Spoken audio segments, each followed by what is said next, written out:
It's Monday, January 29th, 2024.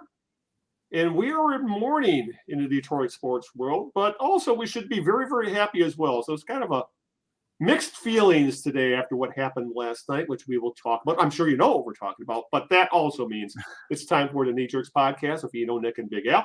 I'm the Big Al of the equation, Al Beaton, longtime Detroit-based podcaster and blogger. Joining me, as always, are my partners in crime. First off, our left coast correspondent, Nick Milanovich. Nick, how's things? Things are going pretty well over here in sunny Seattle. Yes. Well, it's sunny. not raining at the moment. It's not raining at the moment. We've redefined sunny out here. So, well, that's better than we've had here in Michigan. I don't think we've had like a half hour's worth of sun since November, to be honest with you. I know. Yeah. Oh, and speaking of, you heard that in the background. That is the man behind the Substack, the Greg Eno Substack, Out of Bounds Substack. That would be Greg Eno, my longtime partner in this show. Greg, how's things? Never trust the man behind the Substack. Isn't that what they say? Yes. I am Greg Eno from gregeno.substack.com. Please subscribe. I come into your inbox pretty much every Monday. I just got done with a piece a couple hours ago, as a matter of fact, about the Lions and how they should draw inspiration from the 1968 Tigers. And you may say, what? Well, read the piece, gregeno.substack.com. You can also follow me on Twitter at Greg Eno. Follow the Knee Jerks on Twitter at the Knee Jerks. Some show notes. We had promised you, the audience, a couple of interviews today. We were going to talk to City Hall, a resident NBA stats guru, and Eastern Michigan football coach Chris Creighton. But unfortunately, Nick and I both have conflicts on Tuesday the 30th, which is our Tuesday. Honestly, it turned out all three of us do at this point. Yeah, we all have. So. None of us could do the 30th. Yeah. So we had to reschedule these guests that we worked so hard to get. We had to do a mea culpa, but Coach should be with us sometime in February. City Hall has been reset till the 13th of February, where we can talk Pistons then. So no harm, no foul. We appreciate those folks for being flexible. We appreciate everybody for being flexible, our listening audience. Al's got the aforementioned Lions game. We'll be talking some the hot wings. The Red Wings are hot right now. We'll talk about them, and if we can get some Jim Harbaugh stuff in and Sharon Moore, we'll talk about that. But before we get to any of it, let's play a game we like to call Whose Birthday Is It, Maestro? Everybody knows how I play this game by now. I give Al and Nick a clue or two or three of an individual whose birthday it is today in the world of sports. And if one of those gentlemen can correctly guess this person in the first two clues, he will win a case of Brill cream. So a little dab will do you. Not a little dab will do you. This person, guys, made his name in the world of baseball. He was born on this date in 1960. He played 14 years in the big leagues in the infield. He played 8 of those years for the Dodgers, I will say. I usually don't do that in the first clue, but I'm going to do it this time. For the Dodgers, and then spent the rest of his other 6 years scattered in the American League with a few different teams, and was a former Rookie of the Year. Born in 1960. Yep. How many years with the Dodgers? 8. 8 years with the Dodgers. Yeah, because when you immediately start talking Dodgers, I start thinking but the 70s guys come to mind, so they wouldn't work. So now we're talking about the generation after. Fernando Mania era, probably, guys. Right. So, right. Yeah. Nick, you have any guesses? I'm drawing a blank. The guys I'm thinking of would have been way older than this. Yeah, because I was thinking, Ron Say or someone like that, or right. Those kind of guys. I'm thinking Steve Sachs, but he's older. That might fit. Was Steve Sachs an 80s guy for the most part? He was there in the 80s. Yeah. Hey, go with it. What the hell? Yeah, what the hell? I had worse ideas last time. So. Hey, it was a really good idea because that's the correct answer. Steve Sachs, who was the American National League Rookie of the Year in 1982, 5-time All-Star, Silver Slugger in '86 before he went to the American League, played for the Yankees, the White Sox, and the A's. And Sachs it's funny about him. He actually has a syndrome named after him, the Steve Sachs syndrome. Yeah, which was was similar to Steve Glass syndrome. Yeah. Right. Came about in the earlier in his career when he could not, for the life of him, throw the ball from second base to first base. He had 30 errors one year. The fans at Dodger Stadium took to wearing batting helmets. Behind the fans that had seats behind first base wore batting helmets in the Dodgers games is kind of a joke. And the funniest part was, and he overcame that though. Sachs overcame that. I'm not sure how he did, but he did overcome it. Became a pretty good fielder.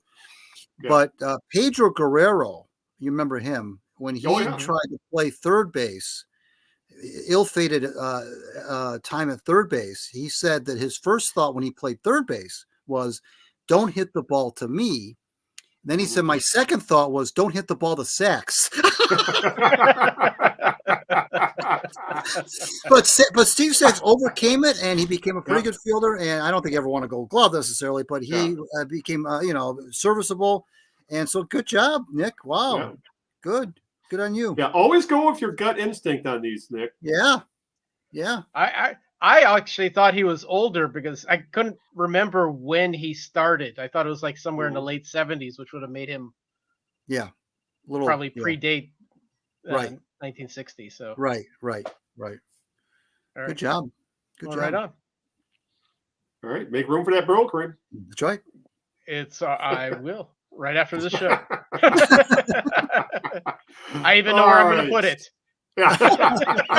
Well, keep that to yourself. I don't know. We want to talk about that necessarily, but so Al, what you got? We don't want to change this into a hair care podcast. I got things to say about pomade. Come on. All right. With that, let's move on to the actual reason for this show, and that would be sports talk, specifically Detroit sports talk, and obviously the biggest topic of discussion over the past 6 months at this point has been the Detroit Lions. Hell, if you go back to last year, and they've been the hottest topic in town. I mean, this has been Lions mania, with Jared Goff chants breaking out in damn grocery stores at this point. I mean, the fan base really took to this team. And last night, about this time actually, around this time, the Lions were 24 hours ago. They looked like they were 30 minutes away from the Super Bowl. They were up 24-7 over San Francisco. They honestly played a lights-out first half for the most part. They were able to hide their deficiencies on defense, made some great – the offense looked great. They were just pounding the ball down San Francisco's throat. And then the second half happened. The Lions blew that 17-point lead, a mixture of sloppy execution. There were drop passes that ended possessions, and one on fourth down, another on third. It led to we'll talk about. There was a fumble deep in their own territory after taking a kickoff, the first play after the kickoff. There was some questionable play calling. Don't get me going on why you give the ball to Amon-Ra St. Brown between the tackles. There was a bad luck. That was one of the flukiest 51-yard catches you'll ever see that set up a touchdown for San Francisco. Certain positions finally got exposed. The defensive backfield, specifically the cornerbacks, it was just ugly to see. Not that we were surprised, but San Francisco was actually able to finally take advantage of it and score in the red zone because they ended up scoring 27 consecutive points in the second half. Lions made it close with a late touchdown to Jameson Williams, but they couldn't get the onside kick, and that was the ball game. Niners won 34-31. Lions season ends with 14 wins and 6 losses. Going 2-1 in the playoffs. San Francisco will move on to face Kansas City, who upset on the road Baltimore, the Ravens, who were heavy favorite to go to the Super Bowl. So that Baltimore is in mourning, much like Detroit. And it's a Super Bowl matchup I don't think anybody wanted to see. I think, honestly, I think most people wanted Detroit in the Super Bowl just because it was the best storyline. Everybody is tired of Kansas City. Everybody's pretty tired of San Francisco. Yet here we are, thanks to an awful, awful second half. So I'll go with you, Greg. You are the resident curmudgeon of our crew. What were your thoughts on what happened yesterday? At least, kind of take us into the conversation. Well, as I have gotten older, I've mellowed about these things. Yeah. I was not, I didn't have my heart ripped out or anything like that. It Yeah. was tough to watch. There's no question about it. It seemed Yeah. like the game, which had been in such control, just so quickly unraveled. And I think Greg Olson had said something that was pretty insightful. He said, in the NFL, when things start to go bad a little bit, they tend to get worse before they get better. And that's what happened to the Lions. I mean, it started with the 4th and 2. We'll get it. We'll dissect the whole thing, but it started with the 4th and 2, the drop by Josh Reynolds, and then the fumble by Gibbs, and just one thing led to another. The goofy 51-yard bounce the ball off the guy's helmet catch. I mean, all sorts of crazy things. They seem to happen really, really fast. And this isn't like, this isn't the NBA where you can call a timeout and try to calm things down and stop a run or something like that. In the NFL, you can't do that. You just got to keep playing and try to keep your composure. And, I don't want to think, I don't like to think that the moment got too big for them, because I thought that they had done all season, had done a pretty good job of stopping the bleeding, not going on any long losing streaks, following up losses with wins, following up bad games with good games. And granted, they won their only 2 playoff games. The 2 playoff games they won were at home, but I just, getting rid of all those streaks, I didn't really think that they would go. And I know they've had their troubles in the 3rd quarter, but I didn't get the feeling at halftime that this was going to be something that they were going to fumble away. But in retrospect, when you look back on it, maybe the moment did get too big.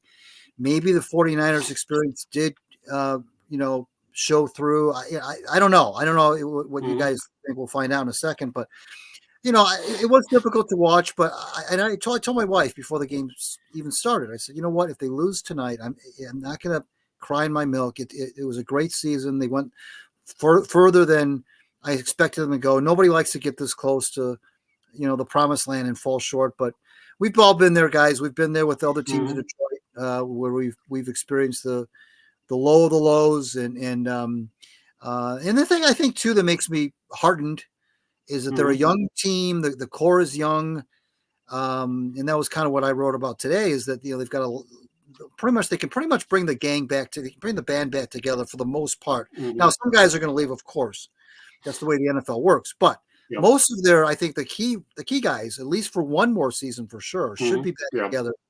And if they and the other reason I'm encouraged is because Brad Holmes is drafted so well, and hopefully that continues, and he can find some another Brian Branch or two on the defensive front and in the backfield, and I think they'll be okay. But there's no question it was tough to watch because it happened so quickly, and there was nothing anybody it seemed like could do about it. Yeah, Nick, what's your thoughts on all this? Well, I agree with a lot of what Greg said. And remember, the conference championship games, those are games among good teams who are playing well at the time. Right. They've gone through 1 or 2 rounds of playoff games already. There's very little margin for error. What you saw kind of like the Lions looked like this the whole season. They can come out on a tear in the first half, and it's like they ate too much during the halftime and, didn't have time to digest their food and just kind of fall apart in the 3rd quarter, but then start to wake up in the 4th quarter. That's exactly what happened. They just fell apart. Like, what the hell happened? What switch got flipped off? And because there's a little margin for error, their flaws showed. If the offense wasn't on their game 100%, which in the second half they were completely different group than in the first half, their defense was shaky. They've always been susceptible to good quarterbacks passing. Honestly, the one thing that annoyed me is like they couldn't tackle for shit. Right. Like half the time. It's like after the catch yards were insane. Yeah, again, that falls on the defensive backfield, which has had that issue a lot in the second half of the season between Cam Sutton and Vildor, the other cornerback. They both had issues tackling and covering. And the pressure on the quarterback, they've gotten close to him, but man, they can't sack anybody.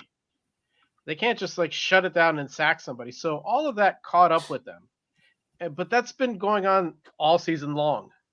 That's sort of been their sort of, I guess that's how they progress through games, basically. Strong first half, third quarter is a nightmare. Fourth quarter may continue being a nightmare, or they're able to catch up. That was the Chargers game. They should not have been slugging it out with the Chargers because the Chargers were dysfunctional, and but they did.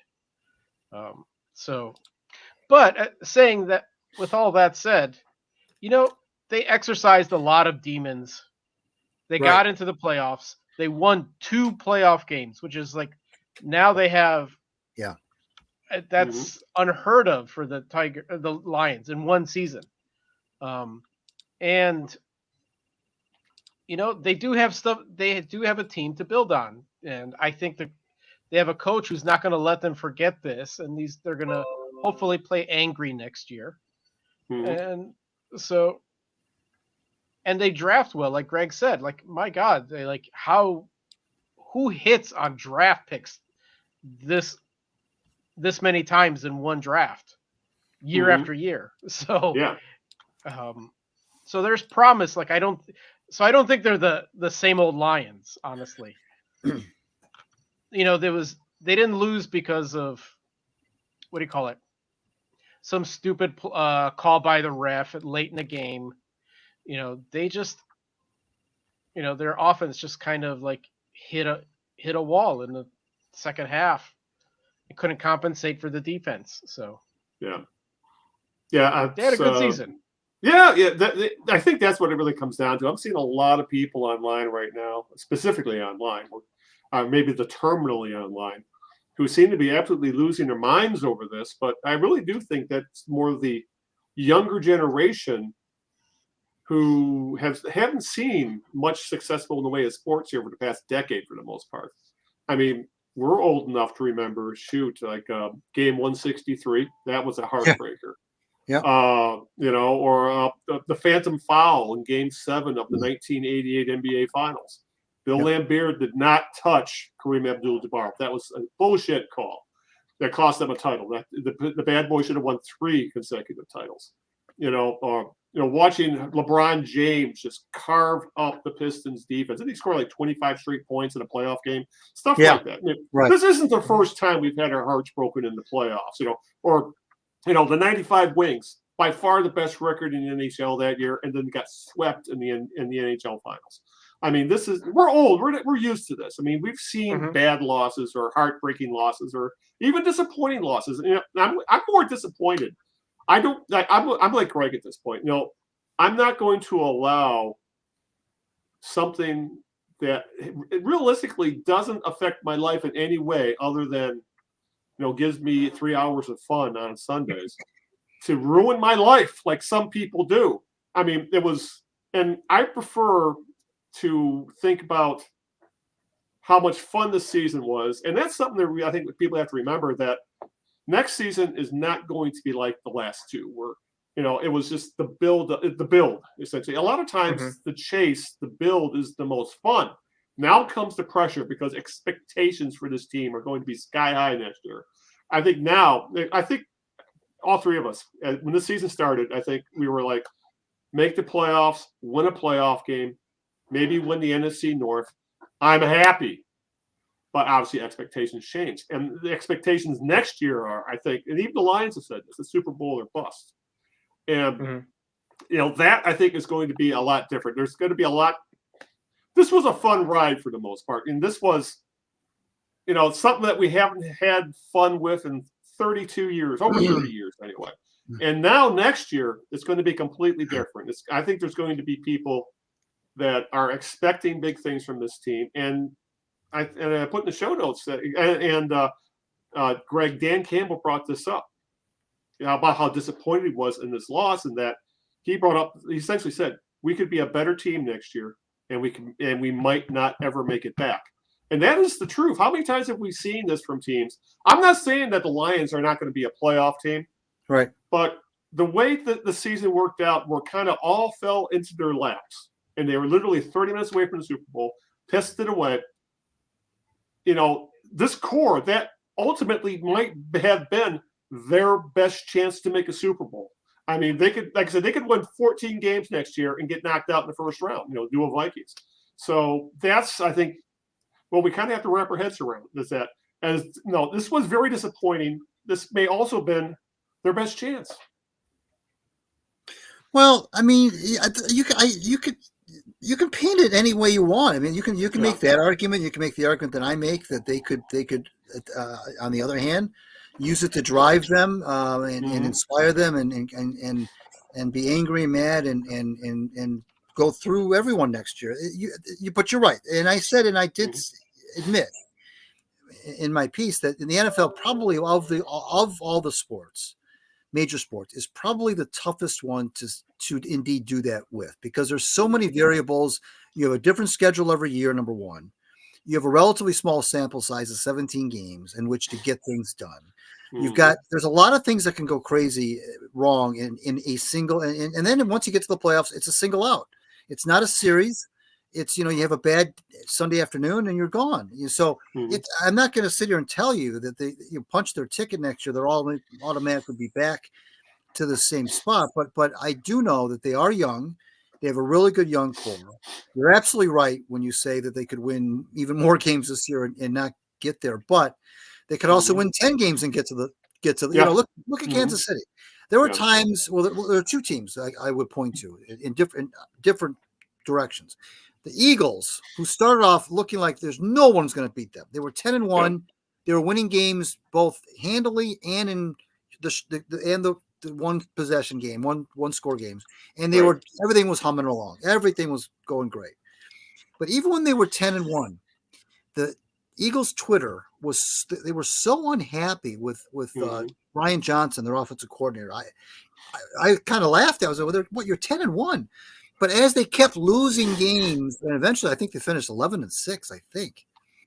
And they lost 5 out of the last 6 games. And these problems that the Eagles fans were complaining about with Patricia on defense and Johnson on offense were coming true.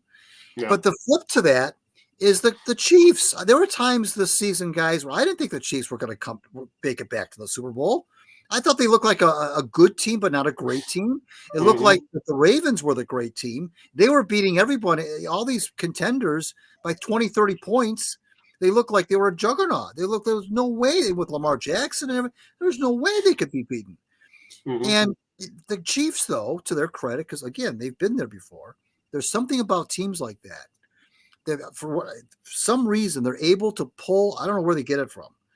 They dig deep, I guess. The Chiefs, I'm sorry, after midway through the season, maybe the 2/3 of the way through the season, I said, well, okay, the Chiefs, I think they might, maybe they're one and done in the playoff. They didn't look very good to me. And they were kind of looked like they were squabbling a little bit. And there just wasn't, the vibe wasn't good there, I thought. And boy, once they got to the playoffs, though, they put it all together and now here they are. Yeah. And I wouldn't bet against them in the Super Bowl either. I agree with you. I think there is Chiefs fatigue. I agree. And the whole Taylor Swift thing and everything. I mean, yeah, there's a lot of Chiefs fatigue. I get it. But you got to give them credit because, as the season was moving into December after Thanksgiving, I didn't think they were a great team at all. With the Chiefs, I think are a unique situation. I think what you described with the Eagles is totally dead on. The Chiefs are one of these generational teams that the coaching is exceptional. You don't get much better than Andy Reid. Right. You have good personnel choices and adjustments, and you have one of the generational quarterbacks in the league too, and they're experienced as hell in the playoffs. I don't know if any teams played that many playoff games in the last few years. Right. And won. They've had slugfests with the Bills more than once and come out on top. So, and they've won championships. So that's a really seasoned team. Right. But you're right about, if you don't, when you got the chance, when things are going your way, you don't say, okay, we're just going to make it this far into the playoffs and we're satisfied. No, you go balls to the wall and go as far as you absolutely can. Yeah. For me, one of the telltale signs you will not be back next year is if you lose the Super Bowl.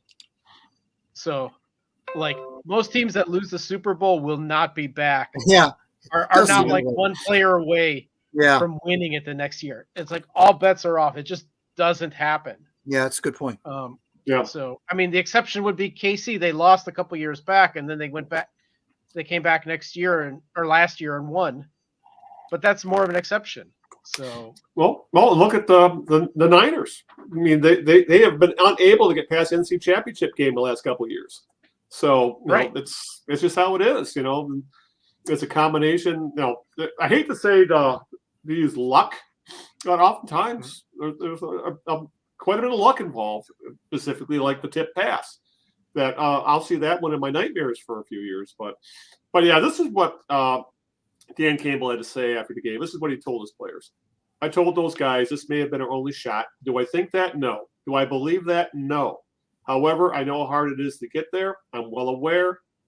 I'm going to be twice as hard. It's going to be twice as hard to get back to this point next year than it was last year.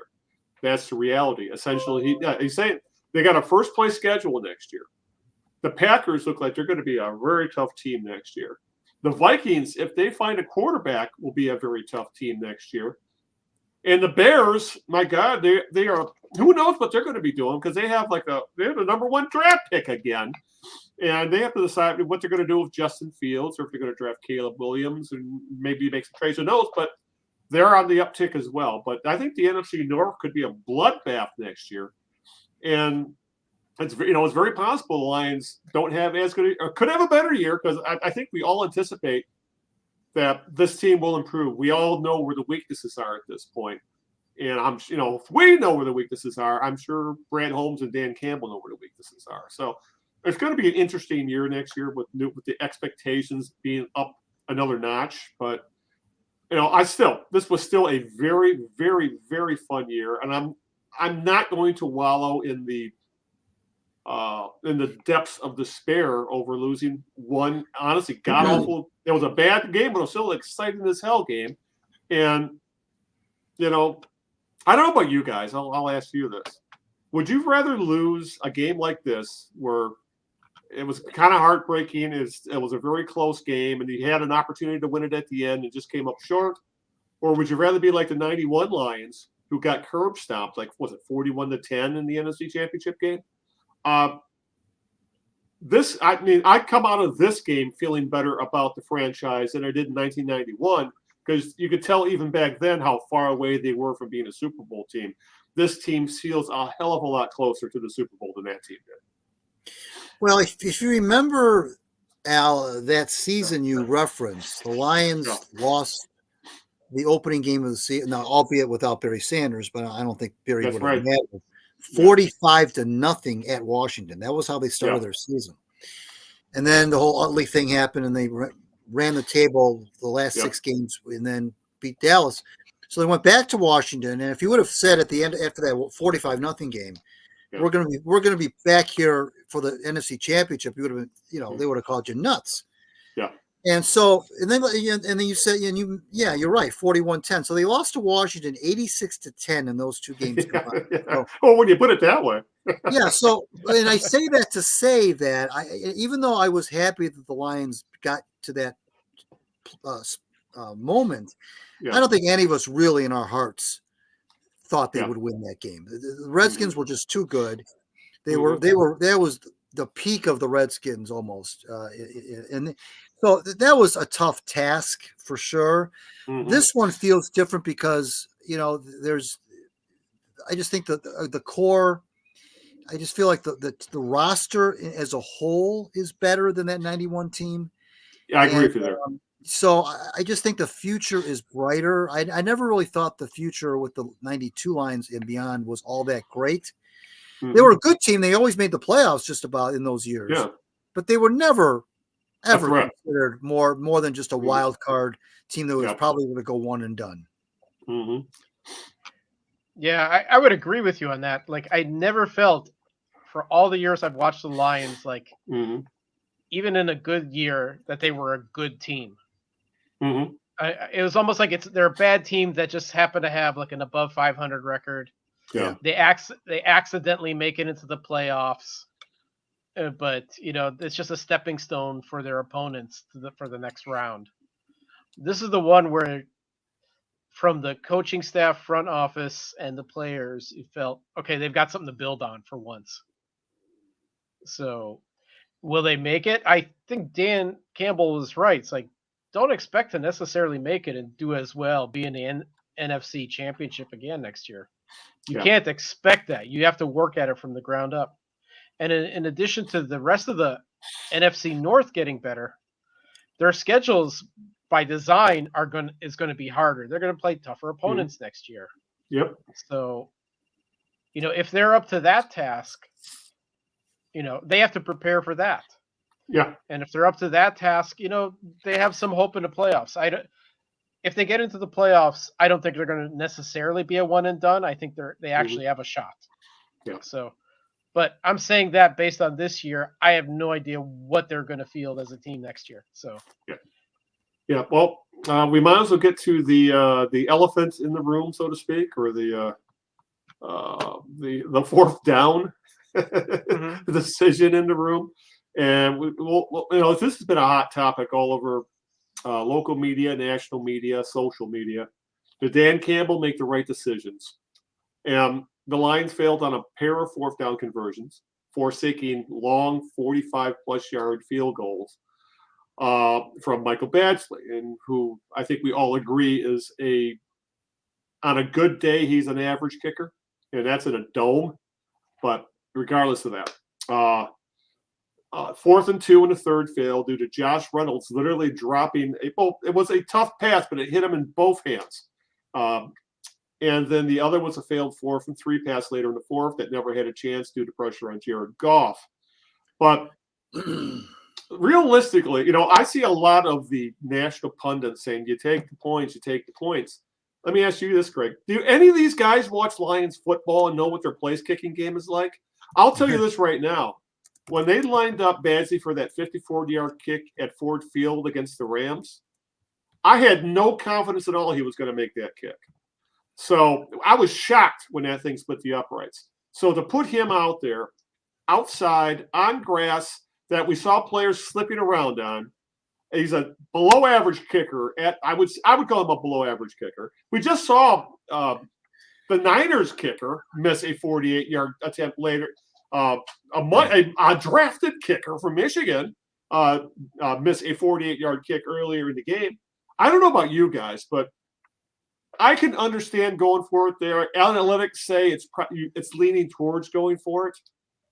But when you factor in the shaky kicking game, which is a Brad Holmes issue, and the fact that this is how they've been all year, I really don't have a lot of issues with going for it. I mean, realistically, you could argue that Dan Campbell made the wrong decision by kicking a field goal at the end of the first half when they were down on the 2 or 3 yard line at the end of the first half. So I really don't have a huge issue with this going for it on fourth down, because this is what got them there. And also the fact that they have a shaky kicking game. It's outside. And the plays were, especially the first one that Josh Reynolds made a couple of really bad plays that really put them behind the 8 ball. But the plays were there. They just didn't execute. Nick?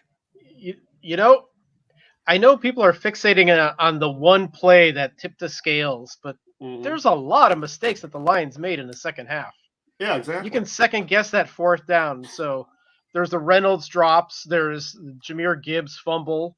That was a killer. Amon-Ra St. Brown dropped a few too.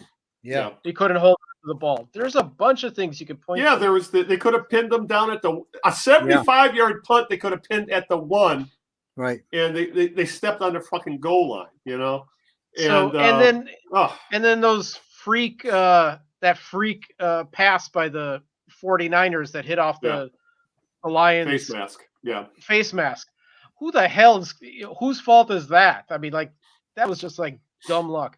But you know what? You know why I would have gone for it? The kicker argument you mentioned, Al, is I agree with. Here's Yeah. the other thing. The Lions in that time of the game were in sort of a funk. Yeah. And you either go and get your points, but you still got a team in the funk. But let's say all of a sudden they have the chance to break out of that funk mentally and get a little more energy back into the game and a little more motivation if they make the 4th and 3 or the 4th and 2. If they make that 4th down conversion, that just kind of energizes them. And so I could see multiple reasons for going for it. Yeah. So just getting they were definitely in a spiral at that point. And I could see that argument that Dan Campbell's thinking, I got to do something to snap them out of it. And the plays were there. The plays were there. Greg. Yeah. If Josh Reynolds makes that catch on 4th and 2, which he should have made, even though it was a little low, but he should have made the catch. We totally different conversation. Probably go in and get at least the field goal to make it 27-10. 27-10 is a 3-score game, and it's. But I didn't. You know what? When at the time that it happened, I had no issues with either decision really, and maybe because I've been conditioned by Dan Campbell to expect that. I mean, I was frankly surprised, Al, although I was hoping that he would kick the field goal at the end of the first half. I'm glad he did. I'm glad he took the points at that time of the game. But I would not have been shocked if he had gone for it. Right, but I was kind of nervous because I did not want him at that point to go for it. I said, take those points. There's either it's a chip or get it, take them. Yeah. And I'm glad he did. But the other ones in the second half, I just didn't have a problem. I really didn't. The second one obviously never had a chance to be completed. That was that play. Yeah, there was pressure on Goff. He had to scramble and just didn't work out. And I figured, well, they will get the ball back, and which they did, but I didn't think they'd get it back down 10. But I thought, if they could come down here and make this first down on 4th down and get a touchdown, now they're up 4. And now the 49ers have to get a touchdown to not just a field goal. Yeah. So there was, believe me, I know a lot of the people right now that are still saying should not have gone for it were the same people that said kick the field goal. They haven't changed their spots. I'm not suggesting that, because that's not Monday morning quarterbacking. They at the time, I was on Twitter. At the time, they were just excoriating Campbell for not taking those field goals. They weren't chip shots to both of your points. But at the same time, if I don't care if you can call Badgley under, below average if you want, but he should be able to make a 45, 48-yard field goal. Well, let me ask you this, though, Greg. Are those same people, you think they would have lost their minds if he had missed the kick and then saying, damn, he should have gone for it? No, I don't think so. I think, here's the thing I've noticed in the Dan Campbell universe is that the fans that are against him going for it are always against him going for it at all times. And the fans that are okay with him going for it are okay with him going for it at all times. He's kind of polarizing in that way. I don't think he inspires a lot of this second guessing or like what you just suggested. I think the people had they gone for the field goal and missed it, I don't think you might get a few people, but for the most part, the people who want you to kick, even if you miss it. All right. It sounds like those people want Jim Caldwell back when it comes to 4th down decision making. Let's punt from the 39. That kind of crap. I can. Caldwell had a better kicker. Yeah, exactly. That's for sure. Yeah. That's the thing. Say if they had Matt Prater, kick the damn ball. You're right. They don't have Matt Prater. They don't have Eddie Murray. Well, let's not even talk about Eddie Murray missing a field goal like that. Which they brought that game up during the game. That was it. The 83 playoffs. Yeah. Where Eddie Murray missed that kick wide right that would have beat the Niners. Yeah. So it's I am thrilled to see coaches actually have some balls and actually make these kind of calls. You see, John Harbaugh is like that. I've seen him lose games because of making decisions like hell. I've seen Bill Belichick lose games because of going for it on 4th down in his own territory. But I still think the Lions have won more games than they've lost because of that decision making. And the other thing I see people wanting to wish Josh Reynolds out to the cornfield. How many times have we seen Josh Reynolds make that play in those fourth downs? Going back to the Green Bay game last year, in a very exact kind of situation, they were able to close out the game because they hit Josh Reynolds on fourth down and short. So shit happens sometimes in sports. It was, it's a catch. If you ask Reynolds, that's a catch. He says, I should make that catch 100 times out of 100. But it was not an easy catch by any means. It did, but even though it hit him in the hands, it's the one that might have been a more of a crushing one than that one was the 3rd and 10. Third down one? Yeah. That was right in his breadbasket. Right in the numbers, yeah. Mm-hmm. Yeah. But I don't know. It's I have no issue. I always said it this way: if Skip and Stephen A. are for it, then are saying Dan Campbell was wrong. Dan Campbell was probably right. So where do you fall on all this, Nick? Well, as far as Skip and Steve, like they have no accountability, so they can shoot their mouths off, or the other out of the other end for all they want. Yeah. Honestly, there's not one thing that lost the game for the Lions. It isn't just one thing. And it's like you haven't watched the game how would I say it? You can't point to one thing being the difference maker in the game. The second half fell apart for many reasons. They had many chances to get back into the game, and they didn't. So it's kind of like you're boiling the ocean trying to find the reason why they lost, or the amount of effort for you to justify why they went on it on fourth down versus not going on it. It's a waste of time. So I don't know. They had a good season. They kind of fell apart. They live and die by their offense. If their offense isn't precisely on its game, they don't win. They just don't, and they never have. And this is one of those games where they were great in the first half and lousy in the second half. Well, that kind of leads us into the Ben Johnson conundrum, where we've kind of seen this several times over the last couple of years, where the Lions, specifically the third quarter, as Lions fans tend to call it, the turd quarter, we've seen it over and over again, where I don't know if as a term I've used before when it comes to Johnson, where his play calling gets too cute by half, and they seem to fall. The offense seems to fall off track for a while.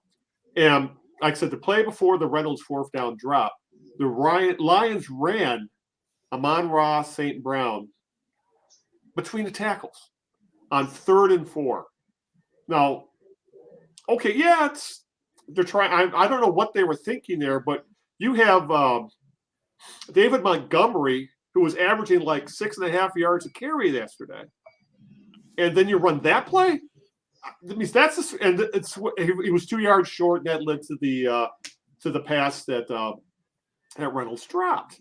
So then there were some trick plays that really didn't amount to much. It looked like they kind of derailed the offense that put them in second and third and long situations that I was surprised at how many they were able to actually convert. Thanks to St. Brown for the most part. But this really felt like, the Ben Johnson experience in a nutshell. Sometimes his play calling, I don't know if he gets too cute or he wants to be too creative, but sometimes, especially the running game they have, sometimes you would think they would have been better off just ramming the ball down the 49ers' throat. And he got away from that. And I think that played I don't know about how you guys might feel, but I think that played a part in how this game went sideways, is that there was some screwy play calling, right? Well, you're never going to make everybody happy with when it comes to play calling. It's one of those things where if a play works, the guy's doing a great job. If it doesn't work, he's doing a lousy job. Yeah. But the thing about Ben is that he can get a little, maybe a little too cute. I don't know if that's the right terminology or whatever, but I think it's the correct terminology. I think that sometimes you got to stick with what sometimes he zigs when he should be zagging. But again, there's a lot of there's a lot of coordinators right now that don't have jobs, frankly, today, that had jobs this season because Why? Because for a number of reasons, and yet Ben is the one that's one of the coordinators is getting all this mention about being a head coach. But yeah, I mean, and I said all week, I told whoever would listen to me, I said the Lions have a shot if they can run. They just got to run the football. If they run the football against the 49ers and don't get pass happy, and they did that in the first half, and they came out running, and like you said or somebody said, nobody could stop them. Could stop the run, and but yeah, it did seem like they. And I think the Amon-Ra thing you're talking about, where they put him in the backfield on the 3rd and 4, why? Why? I mean, I don't know. It just, I don't know. But these guys get paid a lot of money, and they make decisions based on information you and I don't have. Right. And they've got people up in the booth that are telling them things that we can't see. So it's hard for us to sit there on the sofa and say, well, why don't they do this? Why don't they do that? It can be frustrating at times. I think where Ben does get too cute is inside the red zone. Yeah, I think this red zone play calling sometimes is really strange. Like the run on 3rd down. Yeah, that one. And at the end of the game there, where they had to burn a timeout. Right. Actually, I did read up on that, and Dan Campbell said he thought they could fool them because they had passed their way down the field. Well, see, but here's the failed, thing, and then they had to burn a timeout, and that forced them to do the onside kick. Okay, now when people start saying things like "we thought we could fool them," yeah, that's to me, now you're getting into "I'm the smartest man in the room" syndrome. Instead of let's just think about what's the best thing to do here. Well, the best thing to do is we've got 3 timeouts. If we throw an incomplete pass, fine. Okay, we still 4th down. If we get a touchdown, fine. We've burned it. We've saved a timeout, and we can maybe have a shot if we get a 3 and out of having some time back on the clock when we get the ball back. But what you can't afford to do is to run the football and be stopped. And Greg Olsen said it even before they ran the play. He said, I hope they don't run the football here because your timeouts are more important than the down and distance at this point. Because and he was right, and Montgomery was totally stuffed, and I know that Campbell loves his offensive line, and I like it too, but sometimes you just got to quit trying to outthink everybody and fool everybody, and just do what the right thing is to do. And I agree with you, Al. You and I have long talked about how the NFL has long been a league where the coaching is they coach like wussies. Okay. It's more refreshing to see a guy like Campbell come in and kind of upset the apple cart a little bit. Yeah. But there are still times in the game where you can't do that. Let's just do it. It's okay to be conventional it's okay to do what the other 31 coaches in the league would do. And there's nothing just because 31 other coaches would do it doesn't mean you have to be the 32nd to not do it. So that's what I would say about that. Yeah, this is his quote. I wanted to run it. I thought we would just pop it. We just run the 2-minute offense all the way down the field, throwing the football, and they were in 4 down front. And I believed we'd walk right in, and we missed the block. And he says, hindsight, throw it 4 times. So essentially, he just thought he could trick him. Essentially, he thought, but whatever, it happens. But go ahead. Well, I'm thinking Campbell does pull some trick plays. Probably the teams that they're going to fool are the bad teams because they can't do anything well anyway. But again, you're going into the conference championship. There are no bad teams in the conference championship.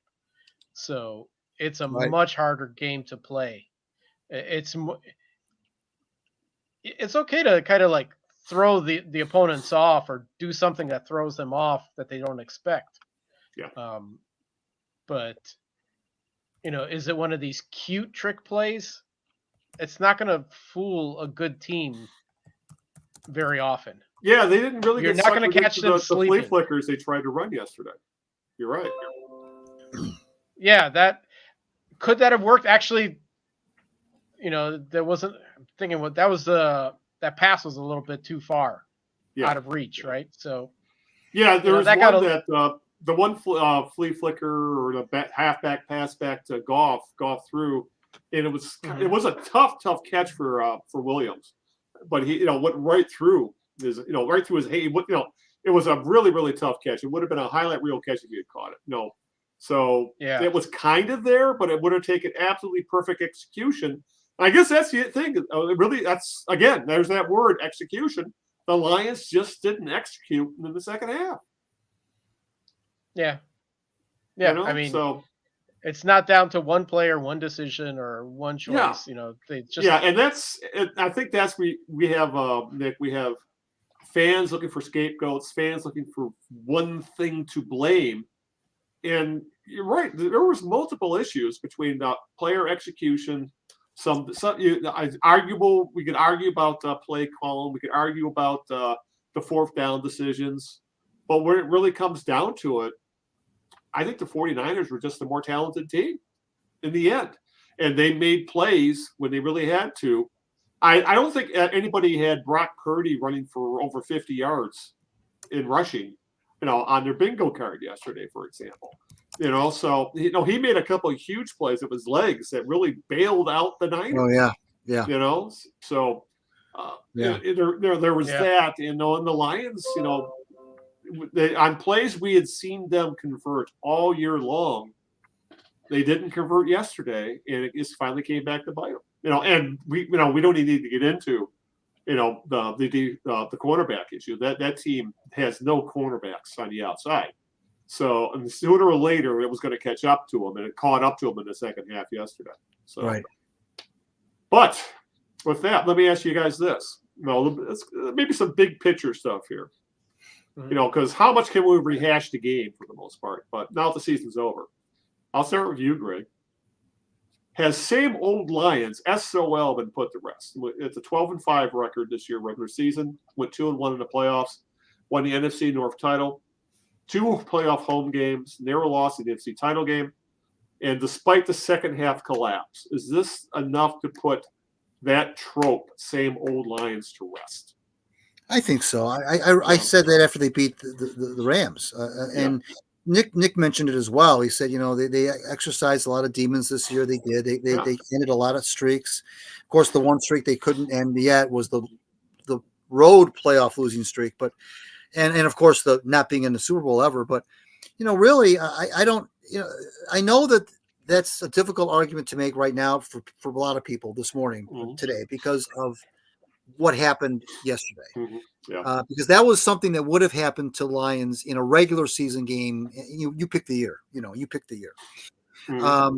So the fact that it happened in the conference championship, I understand that that's going to make people give them PTSD. I understand that, but really, too many good things happened. I know you guys have heard me mention a million times, not losing 2 in a row. I mean, always following up a loss with a win. Yep. The bounce back efforts. They won a lot of games in the fourth quarter. I don't think that exists anymore. I know people are going to hold on to that, and I know they're still saying that. Oh, that was such an SOL way to lose the game in the third. Hey, like Nick said, you're playing the cream of the cream. Nobody gets to the conference championship by accident. I mean, these are really good teams. And like Nick said, they're good teams that are playing well at the time. And it's not a playoff series. So everybody who gets there has played well for a single game and is on a roll. So there's no, this is the NFL. This is the best of the best. Okay. And even the worst teams in the league have a lot of good players. Okay. So this is not, and by any stretch, a gimme. Even when you're up 17 points at halftime in such a game, you have to keep the pedal to the metal. Yeah. So if the most, Al, the furthest I'll go to your question, the furthest I'll go there is to say the moment may have gotten too big for them, but that does not mean that that's an SOL statement. That just means that they're a young team that's still figuring it out. One thing they do have to do. They haven't done it yet. They have to go on the road and win a playoff game. And so sooner or later you're gonna have to do that. They're not gonna, You're not going to get all these home playoff games all the time. Sooner or later, like the Chiefs do. Look what the Chiefs did at Buffalo last week.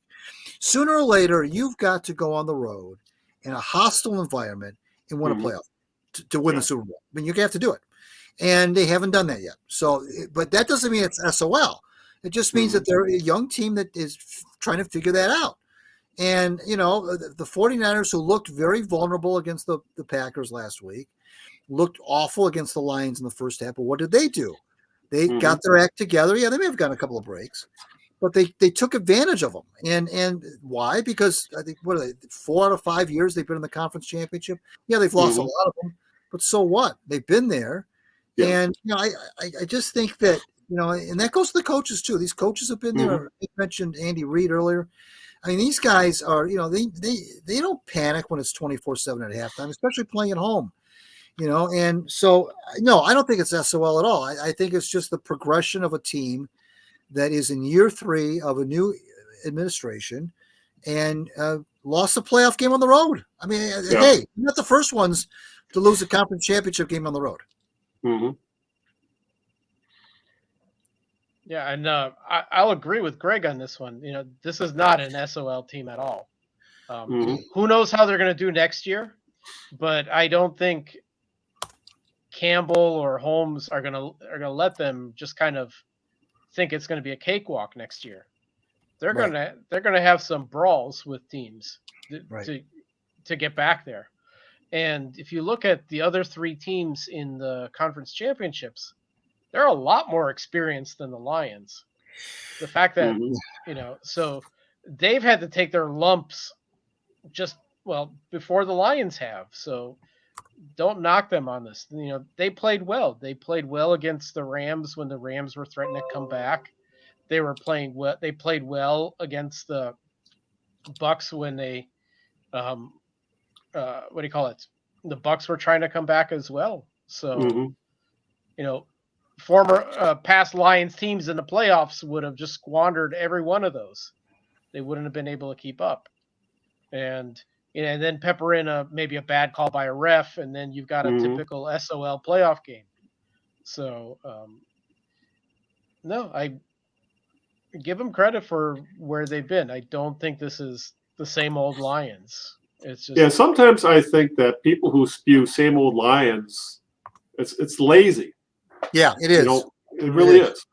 Rather than taking a deeper look into why this happened. And if you really want to go with that same old Lions stuff, same old Lions, blow that game in Minnesota at the end of the year and put themselves behind the 8 ball, that kind of stuff. How many times have we seen the Lions over the years with a chance to do something at the end of the year to either make the playoffs or win the division and actually gag it away and then come up woefully short in playoffs? That didn't happen this year. They had a chance to win it and they took it. So, using the term "same old Lions," it's I know. It's time to put it to bed. It really is. It really is. It's a new regime, new set of players, and I think they've been able to, like we mentioned earlier in the podcast, that this feels like a window opening rather than a window closing when it comes to what this team can do. Which I guess kind of leads up to another topic, that there is going to be change on the horizon with this team. There's contract extensions to be negotiated. There's free agents that we don't know if are going to come back or what kind of money might be involved if they do. And the coaching staff, there may be a complete overhaul. Ben Johnson and Aaron Glenn both got second interviews for the Commanders job, and it looks like Johnson is the favorite to get the job. It was announced today that Antoine Randall, the wide receivers coach, interviewed with Tampa today to be their offensive coordinator. We know that the roster, there will be an overhaul specifically on the defense. They desperately need a number 1 quarterback. I mean, Sutton is an average at best quarterback. If you have him as your number 2 or number 3 corner, he's fine. But when you try to put him on an island with all pro receivers, he's going to get ate up alive, and we saw that in the second half of the year. I mean, come on, their number 2 cornerback, guys, Vildor, was literally was cut from Philadelphia's practice squad halfway through the year. They were using their practice squad guy as their starting cornerback on the other side. So there's stuff that they're going to have to fix that. They need another guy on the edge, someone to help out Hutchinson. They have a lot of good free agents that they need to make decisions on. Graham Glasgow, Jonah Jackson, Josh Reynolds, C.J. Gardner-Johnson, Jalen Reeves-Maben, who was an all-pro special teams guy. I mean, all these are starters, rotation guys you got to make a decision on. They have some contract extensions coming up, specifically on Amon-Ra St. Brown, who has since he wasn't a first-round pick, he is going into the last year of his contract this year, his 4th year. He is going to go from making like $1 million or $2 million a year to probably making 20. I mean, he's one of the top 10 receivers in football. And then the news broke yesterday that Jared Goff might be on the verge of a contract extension. Ian Rappaport reported from NFL Network that the Lions are planning to have contract extension talks with Goff, and the deal is expected to make Goff one of the highest paid quarterbacks in the league. So that will also affect how they proceed with the rest of the roster as to how much Goff makes. And I'm sure they can juggle the math where it's going to be backloaded, or they'll have voidable years, or they'll do something with the signing bonus to kind of cover up the cap hit. But it's still something else that needs to be happening, that needs to be taken care of. So, what is your biggest concern going into the offseason, Greg, with all this going on? My biggest concern going in the offseason? Yeah, what's your concern? There's reason to have some concerns here.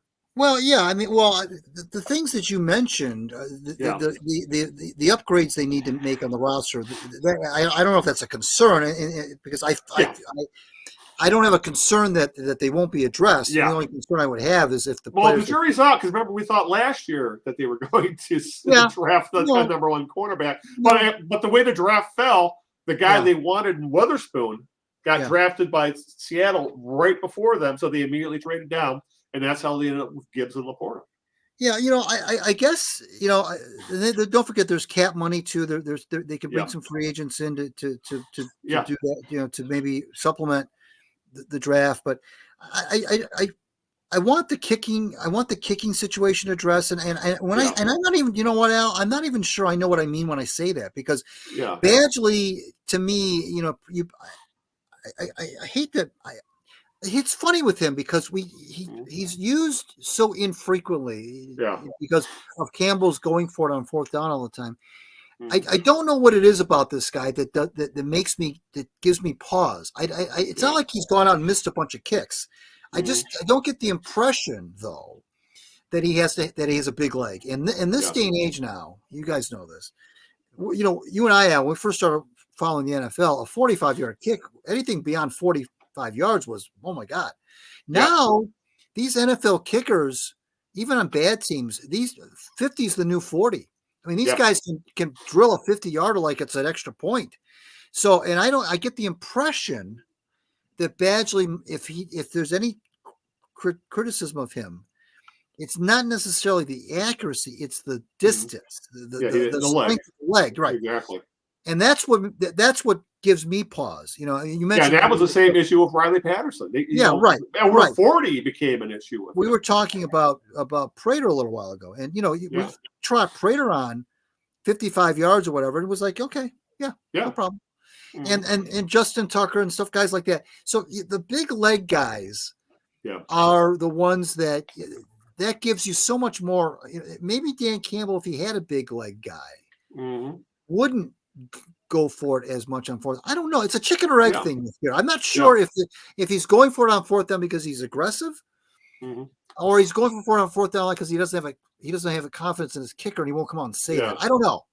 But you typically, Al and Nick, typically teams who make a kicking change during the course of a season, it's kind of like changing starting goalies midway through an NHL season, which, by the way, the Red Wings have done. But when you change kickers midway through the season, teams that do that usually don't win the whole thing. I mean, that's unusual because that's identifying a problem. When you get into playoffs and you're typically playing outdoors in funky weather, not having a kicking game you can rely on, it's a problem. Yeah, Nick, what are your thoughts headed into the offseason now? I think I've been pounding the get a new kicker drum for a long time. So you're gonna take off your shoe? Yeah, basically. But I think the other part is defense, though. Mm-hmm. They need something more on defense. The cornerbacks were getting killed. Yeah. You have one of the star receivers. They are having career days against the Lions.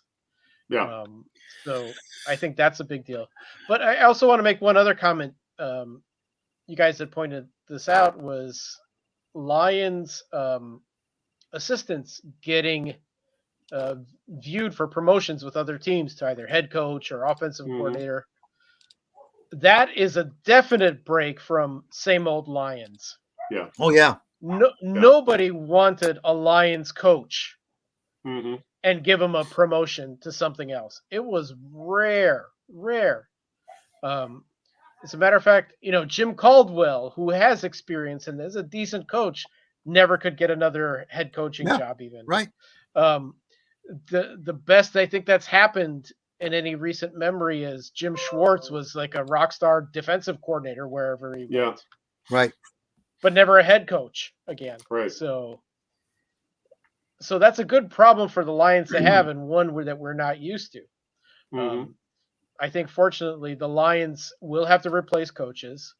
Yeah. But they're in a better position. They can probably their front office and head coach have better judgment in coaching staff than in the past. But they got to get those people in place. And usually what happens when you get someone new like that, it takes a few games to get into the rhythm of that new person and adjust to them. Yeah. So you could see kind of you might see a rocky start to the beginning of the season next year. But, if they just weather that storm, I think, they could still be very successful. So, yeah. And it's a good problem to have multiple players who are really good and that you have to sign for more money. The last time I remember that with the Lions was trying to re-sign Ndamukong Suh, and then they're desperate to keep him because they got nothing else. So and it's usually throwing money at a player because they're desperate to keep one good player. Right. Now they have a bunch of people who are going to get a payday somewhere. Yep. But if you lose these guys, you have a front office that drafts really well. So you're in a much better situation than you were before. Even though there's change, even though you may lose a good player or a good assistant, someone can refill that bucket. So yeah. Like for example, I can see the Lions letting one of their guards go. Both Glasgow and Jackson are up for contracts. I can see them probably trying to keep Glasgow, who was better this year, and then drafting a new guard or developing one. Because as good as that offensive line was, I mean, they have a shit ton of money wrapped up in it. I could see them moving on from Josh Reynolds, essentially expecting Jameson Williams to continue to step up his game because he was their second best receiver yesterday. He made some plays, specifically when Jared Goff threw an interception that Jameson Williams kept it from being a pick. Yes. That back that he threw behind him, and he ripped it from the defensive back. It was a hell of a play. So I can see some of that. I think Gardner Johnson, he was hurt most of the year. He made one of the more stupid plays I've seen all year from a line with that. And luckily, it didn't cost him because they still scored on the drive. But that stupid block behind the play block that he put on Deebo Samuel that cost him 15 yards. When Malcolm Rodriguez steps up and gets an interception in a playoff game, I didn't have that coming on my bingo card either. Yeah. But and I love Jalen Reese-Maybin. You need guys like that, especially. But I think you guys are right. It's the coaching that's the bigger deal right now, and there really could be some hiccups there if Ben Johnson leaves and they promote was it Tanner Engblom, who was also interviewing for coordinator jobs, and Aaron Glenn doesn't really bother me that much. I see a lot of hate for Aaron Glenn because of the defense. My God, his defense with essentially retreads in the defensive backfield got them to the NFC Championship game. I think that has a lot to do with coaching. The Lions had were bereft of talent in the defensive backfield, and they were still able to, bend but don't break.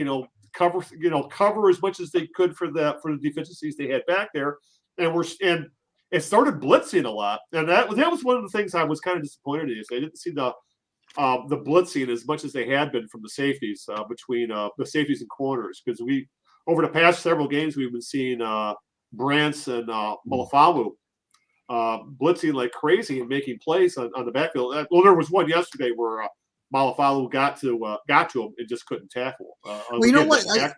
I do have a concern. Now that I think about it, as you're talking about this, because I was thinking about the pass rush and so forth, and Brad Holmes took some heat for not really upgrading that position of the trade deadline. Instead, the only move he really made was get Donovan Peoples-Jones, which wasn't really much of a game changer. But I guess the concern I do have about this regime is them swinging the pendulum too far to the culture side of things. I know we've heard a lot about he's changed the culture, and Holmes said he didn't want to disrupt the culture. That's why he didn't make any big moves. No turds in the punch bowl. Sometimes I think you can go too far with that. An NFL team is never made up of a bunch of choir boys. Okay, number one. And if you've got a strong enough culture, then you should be able to absorb some guy. And I'm not suggesting you go out and willfully get jerks on your route. I'm not suggesting that. I'm just saying what concerns me is that the Lions missing out on a player, whether that be via free agency or probably free agency or trade, because they're so stuck to this culture thing. And I think they've kind of now they've gotten to the point they're going into year 4 now. They won 8 out of the last 10 games in 21. They won 12. They won 12-5, and then 2-1 in the playoffs this year.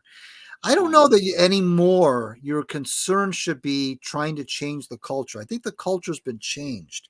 I think what you do now at this juncture of the rebuild, whatever you want to call it, now you get players. Now you got to get football players. And again, I'm not suggesting you willfully look for bad apples. I'm just saying that maybe don't get so hung up on bad apples. Because if your culture has changed, you bring a guy in. Let's say that they did make a move at the trade deadline. First of all, I don't know who they could have brought in that would have been such a cancer that it would have disrupted. Then if you're worried then you don't have a good culture. Then your culture is not as strong as you think it is. If you're afraid that making one move at the trade deadline is going to cause chaos, and that was the one thing about Holmes that I didn't like was he kind of used as an excuse. Well, I don't want to upset what we've got this good vibe we've got going here. Well, if you've got a great vibe, then don't worry about it. Bring in a guy. How many times have you seen now, not just in football, but other sports, where a supposed bad apple or a controversial player will be picked up by another team, a winning team usually, and blends right in and just turns into a Mr. Boy Scout. That happens sometimes. And so I don't want them to go so far with this culture thing that they're going to, once again, be the smartest guy in the room and say, well, I'm not going to touch this guy because he's not the perfect lion. That's what makes me a little bit concerned about this regime, is that they put too much stock into that whole culture thing. Well, I can understand your concern. I kind of fall into it, but I would just, as a rebuttal or devil's advocate, I would just reply, CJ DJ, who was the king of trash talkers. Yeah. And he was and he got he was caught on video yesterday, waving goodbye in the second quarter. All that, to the fans, and obviously that came back to bite them. But I could see that, understanding that, when the talent level is equal on players, sure, go for the culture guy. But if there's a difference, one guy is much higher than the other, Yeah, I can understand them rolling the dice and maybe going with the guy who might, a Sue type, or someone who could upset the apple cart a little bit. But then again, isn't that Dan Campbell's job to essentially, because he's not. I don't think he's more the X's and O's guy. He is a culture guy. He is a manager of men guy, a motivator guy, and obviously that's why he has coordinators that are more the X and O's guy. If you're going to sign a guy like that, which I wouldn't have a problem with, then that's why you have Dan Campbell, right? Well, think about it too. If you have a good culture, number one, you will. If you got this one sort of surly player, that's a little bit. I like how he put it. Surly. That's a nice way to put it. But you bring in some guy that's kind of as a reputation as a jerk. One of two things will happen. Number one, he'll either fall in line with everybody else because he knows that's the only way he's going to stick around. Yeah. And the coach and front office says, hey, fuck around and find out, and you're going to be gone. Yeah. The examples I'm thinking of, like Antonio Brown, great receiver, but he screwed around somehow in New England and he was gone really fast. Yeah. It didn't matter how good he was. And of course, then again, he settled down in Tampa Bay at first, and then of course, then completely flipped. But the Steelers let him go. It's like, okay, we're not going to put up with this. Mm-hmm. And there's a culture. That's a culture team right there. The Steelers, right? They really are. And and they've been successful for decades now. Yeah. So, but they have a line in the sand. We're not going to put up with you if you're just like your behavior is really detrimental to the team. Yeah. And it hurts the team. So you're gone. And that's when you also give your locker room some credit, because that was the Pistons MO back in the Bad Boys days. Essentially, if there was an issue, Isaiah Thomas and Bill Laimbeer were going to set you down and say, no, this is our locker room. This is how it's going to go. And I'm sure there's guys in the Lions locker room like Panay Sewell, who I would not want to get on the bad side of someone like that. No, which for some reason brings to mind. What I really did enjoy yesterday was watching Panay Sewell essentially work as a tight end. How often was he in motion on that one drive? I got a kick out of that. I'm like, throw him the ball, in a different timeline, I could see him being a 300-pound tight end that makes plays. But no, sorry for the digression there, but that's something that came to mind. But yeah, this is it's going to be a long off season. It's going to be an exciting off season. Hell, we got the NFL draft going to be in Detroit this year, so that's going to be that's going to be interesting as well. I can just wait. I can't wait to hear the reception that the NFL bigwigs get. That Roger Goodell's going to get. Oh my God, he better wear a helmet. But no, kind of wrapping this up. We've been going on this almost an hour and a half at this point. I don't know about you guys, but in the end, I thought this season is a definite success. Expectations have been raised, and I am actually excited for this offseason. I am more excited for this offseason than I have been in a very long time about this team, because honestly, in a lot of ways, even though it was an awful loss and there's no guarantees about the future, this team is set up to make a run for not just this year, but for a few years. Like Greg mentioned, it's a very young team, 5th youngest team in football. They have a lot of salary cap room. They have a franchise quarterback. He may not be elite, but you could win with him. I mean, they have, and as Greg mentioned as well, and as you did, this team drafts very well over the past few years with Brad Holmes. They are finding guys in the 3rd, 4th, 6th round. I mean, that never happened with the Lions before. I mean, look at Malcolm Rodriguez, a 6th-round pick, and he essentially became the 3rd-string linebacker because they actually got some replacements this year. But in a big game, he steps up, makes a pick, and gets some significant run. I mean, so. I'm not going to dwell in negativity about this team. I'm not going to dwell on same old Lions crap. I'm not going to listen to the goddamn jackasses on sports talk radio in this town. I mean, this is a team we should be excited for. I can't believe I'm saying this about the goddamn Lions. But I am fired up for next year already. I am fired up for the off season, and this is and realistically, I'm sure Nick feels the same way. This is the best goddamn year of football I've had in my lifetime between the Wolverines and the Lions. A national championship and an NFC title game appearance. I mean, shit. I'm in high clover right now when it comes down to it. Yeah, am I disappointed it didn't make the Super Bowl? Yes. But I am excited for the future. Okay, my rant's over. Greg, why don't you take the floor? No, I mean, hey, everything you just said, I'm going to share with you my jerk of the week. An example of some fans who are just over the edge. But no, I mean, hey, you know what, too, Al and Nick? It doesn't do the team or the players any good to be like that. I mean, it doesn't do them any good. I know a lot of those players don't even care what the fans, nor should they care. And I know they don't go on social media, but a lot of them do. And I just don't think it's. I don't know what good comes out of that. Mm-hmm. And I know we're still raw here. We're less than 24 hours away from, or less than 24 hours after this game ended.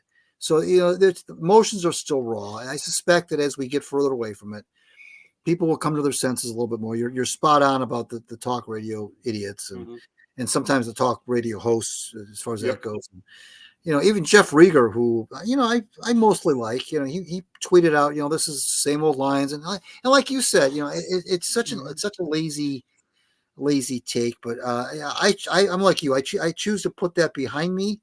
Mm-hmm. And as far as I'm concerned, it's dead. And as far as I'm concerned, if they go out and finish 7-10 next year, it's not SOL to me. It's just look at the 49ers. Look at the 49ers.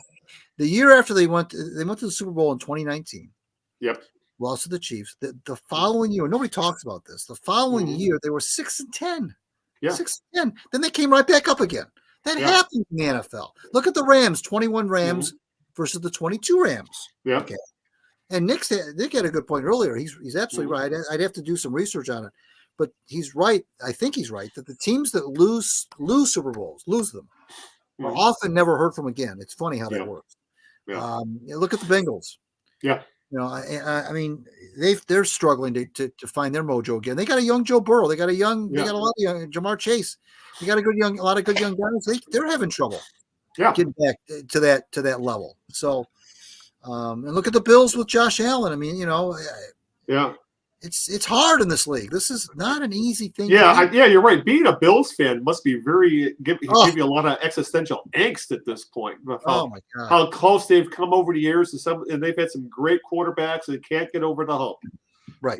So this, honestly, I would love to have a decade like the '90s Bills, or have a quarterback like Josh Allen, who is, my God, talk about boomer bust, but he's entertaining as hell. But Nick, I'll let you kind of wrap this up and put a bow on this Lions conversation. Well, I'm going to kind of just reiterate what you said. It's like this has been by far the best Michigan football season I have ever experienced. By Michigan, I mean the Lions and the Wolverines. So I've never seen anything like this. They've never come that close to it before. And it comes at a very timely moment when our other Detroit teams have just sucked like nobody's business. So it was fun. It gave you something to watch and to kind of be excited about, come game time every week. So isn't it nice to actually be rooting for a team to win rather than rooting for them to lose so they'll make changes? Or that's get a high draft pick. That's how I spent the last 2 years in the Matt Patricia era. Just lose so they can probably move on. Right. But that's how, and I've done that far too often with all these franchises. It's nice to say one that's good Lord, I want good things to happen now. So, but but we'll touch on another franchise that seems to be trending up. So in a second here, because I said is we'll have lots of lines to talk about. Obviously, our next show whenever that may be. Excuse me. We'll have a Super Bowl to talk about. And who knows what? I'm sure we'll have some coaching changes done with the Lions. So, like I said, with the Lions and the NFL in general, it's really a 365-day-a-year league at this point. So there'll be plenty more of us to talk about Lions. But I would, it's time to take a step back and kind of realize just how good of a season this was. But with that, since we don't have to worry about the question 2 of the birthday game, as Nick came through in the clutch on question 1, we need to talk a little Red Wings. That's the other franchise in this town that is trending up. Not as up as the Lions, but they are on a tear right now. They struggled to end 2023. They had a rough December. Injuries, I think, really between the Larkin injury, and the suspensions and things like that, they staggered there for a while. But now, with one game left to play before the All-Star break, the Wings, who are 25-18-5, 7 points, they're well into the mix for the 3rd spot in the Atlantic Division, as well as one of the East 2 wild card spots. If the postseason started today, the Red Wings would be the 2nd wild card, and they are 5 up on the team behind them, the Islanders. And Bill and Larkin, who I know I know Greg and I have said well into the past that we thought, on a good team, he's a number 2 center. Well, he's really been their best player for the majority of the season. He is on a surge right now. The Wings are 9-2-1 in the last 12. Larkin's on an 11-game point streak. He has a team-leading goal total of 22. I mean, he hasn't shot for 40 goals this year, and I wouldn't have put that on my bingo card. Right, Dylan Larkin being a 40-goal scorer. Alex Lyon. I know Greg kind of alluded to this a little earlier. He has stepped up to become the number 1 netminder. He has been a revelation in goal, which the Wings have desperately needed someone to become between a number 1 goal and be a true number 1. And he has been so far. We'll see how this holds up. But he's 13-6-1. But his numbers are great. He's got a 2.49 goals against and a 924 save percentage, which is excellent. So, this is I know we had our ups and downs with the Red Wings, but it kind of looks like the Yzer plan, at least right now, is coming to fruition, Greg. Yeah, I would agree with that. I think Lyon has been incredible, and I think he's the biggest difference. Period. Yeah, I think so. Yeah. And I'm looking at his numbers now. You're right about the 9.24, but 13-6-1, the 1 loss percentage. He just has seemed to really settle down the goaltending situation at a time when it really badly needed to be settled down. Because Husso was struggling. Reimer, after a few good starts at the top of the season, struggled as well. Yeah. The whole team struggled. Everybody was, pucks were going in the net left and right. They couldn't hold a big lead to save their lives. Oh, God, yeah. They lost a lot of big leads in the 3rd period. Ridiculously big leads. And a lot of times you pointed to Husso. Husso just wasn't making the big saves. Couldn't make a big save to save his life. And now here comes Lyon, who, he's 31 years old. He's not a spring chicken. But as you've pointed out, Al, in the past, these goalies, can seem to get better with age. They're funny that way. But, that has been a huge thing. And they've just really seemed to gel, have come together at a time where it was looking like the season was on the brink. And you mentioned the 9-2-1, 26-18-5. They're still in the middle of a homestand here. They've been gobbling up points at a really good clip. They're firmly entrenched as a wild card. I know they'd like to finish 3rd if they could, of course, if you always want to finish as high as you can. But right now, if the playoffs were to start today, firmly in a wild card position. Mm-hmm. This franchise, by the way, badly needs a playoff series. God, yeah. Badly needs, I don't want them to get swept in the first round, but they badly need a playoff series in that building. Number 1, they need that building must host a couple of playoff games. But this group needs to start tasting that what that's like. The Siders of the world, Raymonds of the world, even Larkin, as old as he is, who's only got 1 series under his belt. Rasmussen of the world. These guys, Valeno, these guys have got to start to taste what that's all about. And I know they've got some veterans, Petrie and Perron and guys like that who have. Yeah, and this is happening without Patrick Kane, who has been injured. Right. Yeah. By the way, Kane. Oh my! I didn't know how good he was. I mean, shame on me. I just don't get a chance to see the Blackhawks play, especially since the Red Wings moved to the East. Right. I haven't seen the Kane play as much as I could have, and my goodness, he made I can't remember what game it was. He won the game on a shootout. Yeah. And he's so smooth. He makes it look so easy. I mean, he makes it look like there's not even a goalie in the net the way he scores. Kane's been amazing. And I suspect when he comes back from injury, he'll pick up where he left off.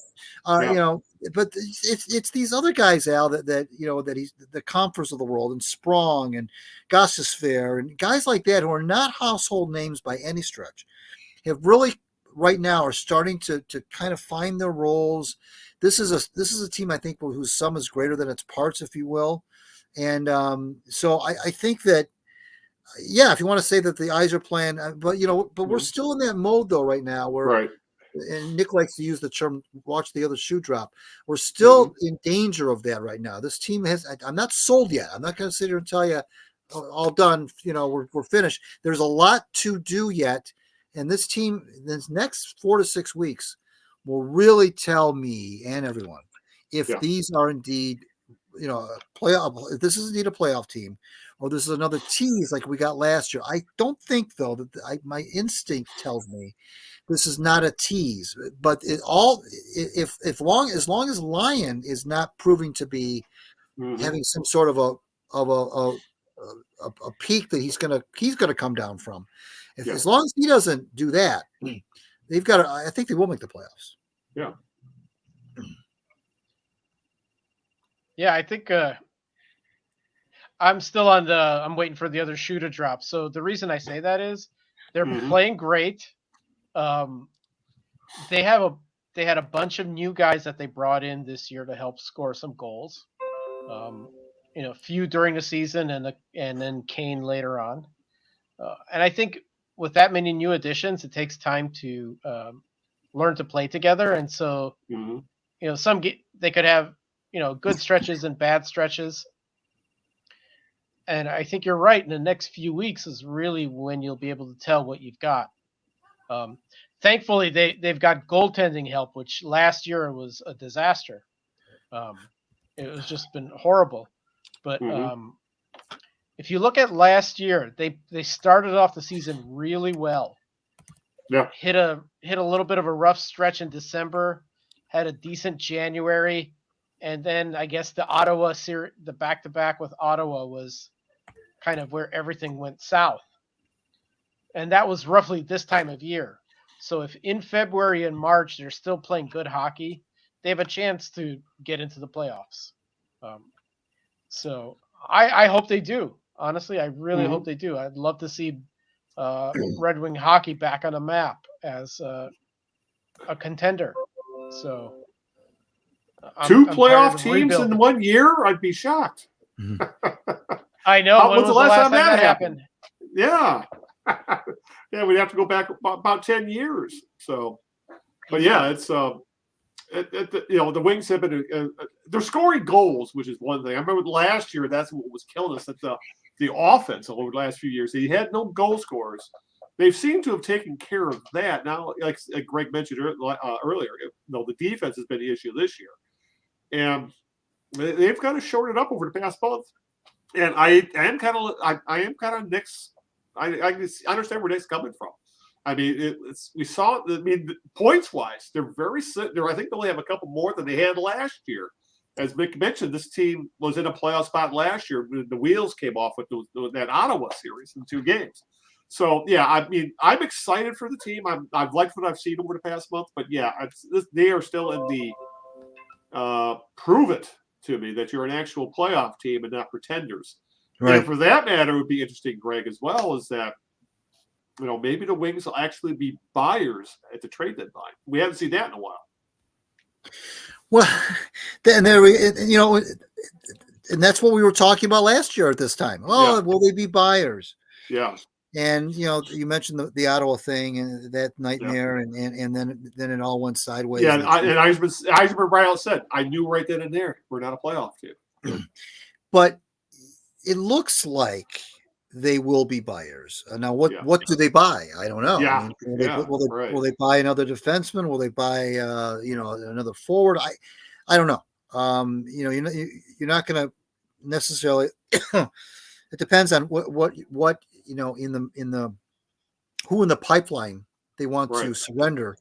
And I don't know, frankly, I'd have to do some research. I'm not sure if there's a rental guy out there, they might want to trade for, like they used to do in the old days when Kenny Holland would keep us all on our edge of our seats on trade deadline day, and he would pull up, he'd trade for a 36-year-old, wily veteran. That was always the big deal.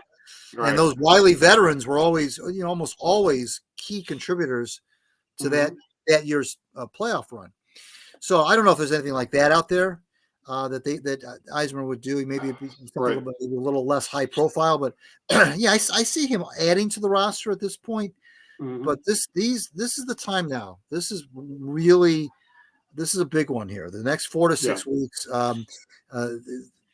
will tell where this team is headed. But this franchise and this fan base and that building needs playoff hockey in the worst way. Yeah. There's one thing I love that they started this year. They brought back the goal foghorn. Yeah. That horn. I love the sound of that thing. So yeah. I'd like to hear it in playoff time. Yep. Wouldn't that be nice? Oh God, yeah. Because I don't see the other two teams being playoff bound this year, because this is our last shot for a playoff game till next December. Or actually next January, a year from now, the way things are looking. So it's like I said, the jury's out. I'm still kind of leaning towards Nick. They're still at prove-it mode, but it has been a very good month of hockey. And if they could go into the All-Star break, it's playing well and come out of the break, with the momentum, it could be a very exciting end of the year for the Red Wings. Like I said, Greg's right. This 8 years out of the playoffs. The Red Wings, once a model franchise, 25 straight years, even though you could argue that the last 5 or so, they probably should have been trying to rebuild rather than extend that streak. But, it's time to start a new playoff streak for the Red Wings. I'm completely with you guys. All right. Before we start wrapping things up, Tigers made news this week, guys. Tigers! They took a page out of the Atlanta Braves notebook, and Braves have been notable in their locking up not just young major leaguers, but young prospects to long-term contracts, essentially buying out their arbitration years and maybe a year or two of their free agency.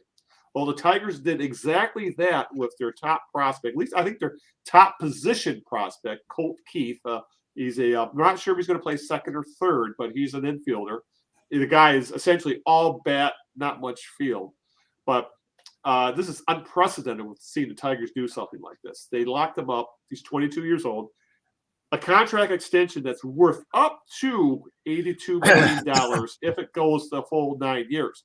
But realistically, at least for starters, it's a 6-year deal with 3 team options, and he's guaranteed $28 million. That's what's locked in. The money really escalates on those team option years. Those are that's essentially buying out his free agency. So I don't know about you, Nick. I was kind of shocked to see the Tigers be so proactive with starting to lock up some of these young guys.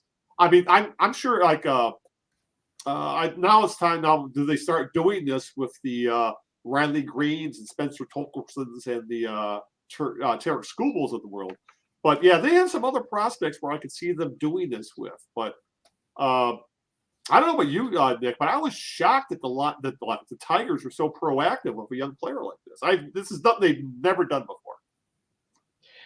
I have no faith in the Tigers minor league system. They've never had a good one since I could remember. So locking up one of their minor leaguers is meh. Honestly, ever since Harris took over, I just said I've tuned out the Tigers a lot. I don't care what they do with their minor leaguers. Yeah. Bring them up to the major leagues, let them play. But don't do this stupid thing where you're talking about we don't want to block the prospects from playing. Please block them.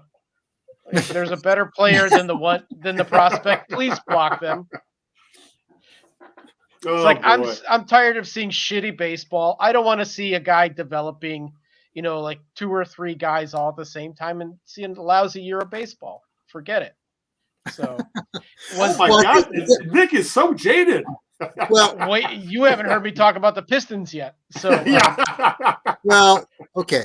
Now, I hear everything Nick is saying. The only thing I would say though about Keith is that he probably will be the Tigers starting second baseman this year.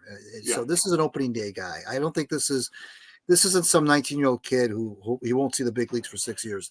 I think he's going to be the starting. It looks like it's trending anyway. He's going to be the starting second baseman in 2024. And by all indications, that is going to be justified. Now, of course, the proof will be in the pudding. We'll see. Well, we'll see. The only way to find out for sure is, like Nick said, let him play.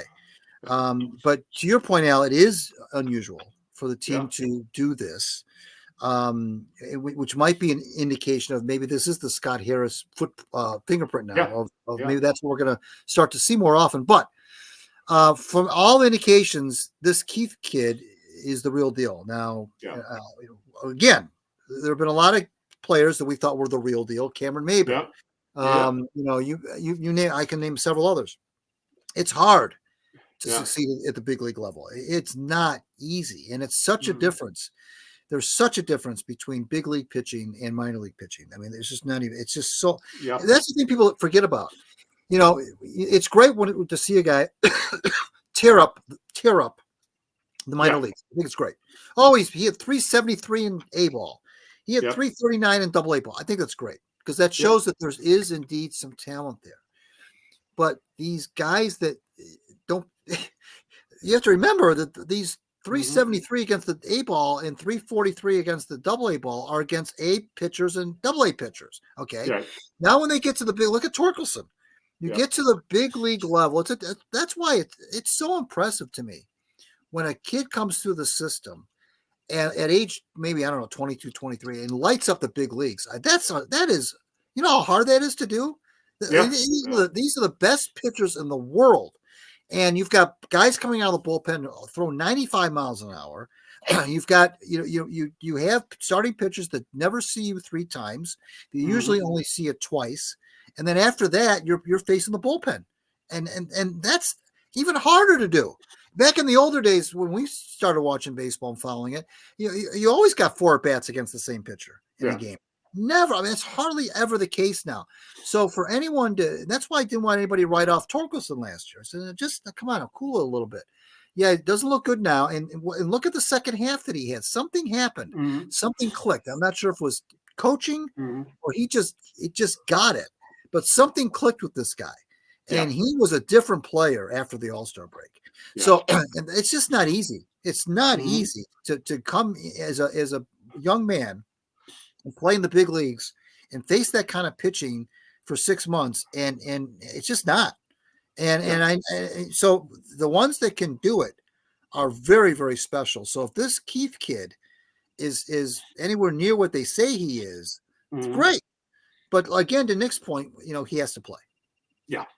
Yeah. And it's worth noting that Fangraphs did their ZiPS projection on him. Their little computer program that gives you at least their idea how players would essentially predict what they're going to do as big leaguers.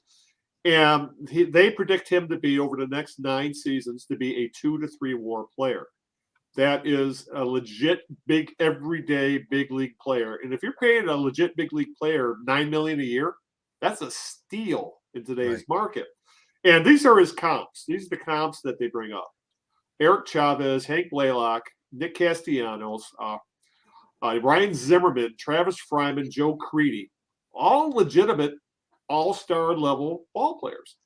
If ZiPS likes this guy, maybe there might be something there, So, and it really, and Greg's right. It really comes down to his bat.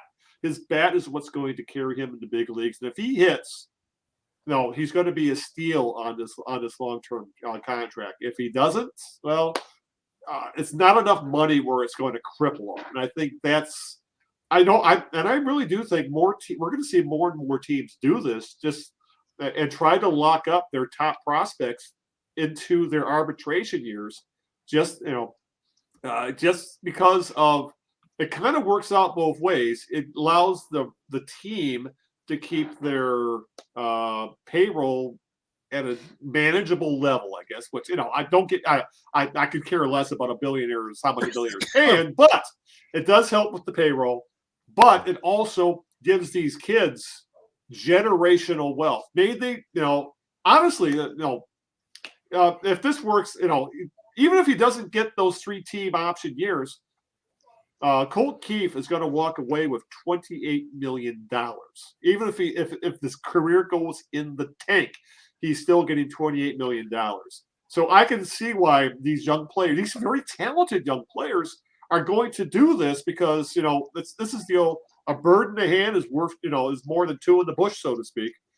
Sure, he could be costing himself another $40 million, but he could get hurt. He could not be as good as everybody thought he's going to. Shit happens in sports. So I can understand why franchises are starting to lock guys up. And I can also understand why these guys are actually accepting these deals, understanding that in their late 20s, they're going to be underpaid. I could totally agree with you from just the advantage to the ball club and how much they're paying him over a long period of time. Yeah. It is, from a player standpoint, I could also argue that it's a toss-up between financial security or possibly foregoing even bigger money down the line. Yeah, I'm sure the players' union isn't happy about these deals. They don't want to see guys undervalue themselves. But, take it from Keith's standpoint, he's a minor leaguer making what? What do they make, like $35,000 a year or something? And he was a 5th-round pick, so we didn't get a big signing bonus. Right, so he got like nothing. Yeah. He's making, let's say he's making just average salary for a minor leaguer. Yeah, exactly. This is huge for him, so I get that part.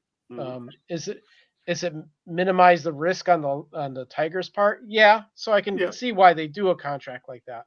Yeah. But my perspective has nothing to do with that part of it. Yeah. I actually don't give a damn. Shit or get off the pot with the Tigers right now. So.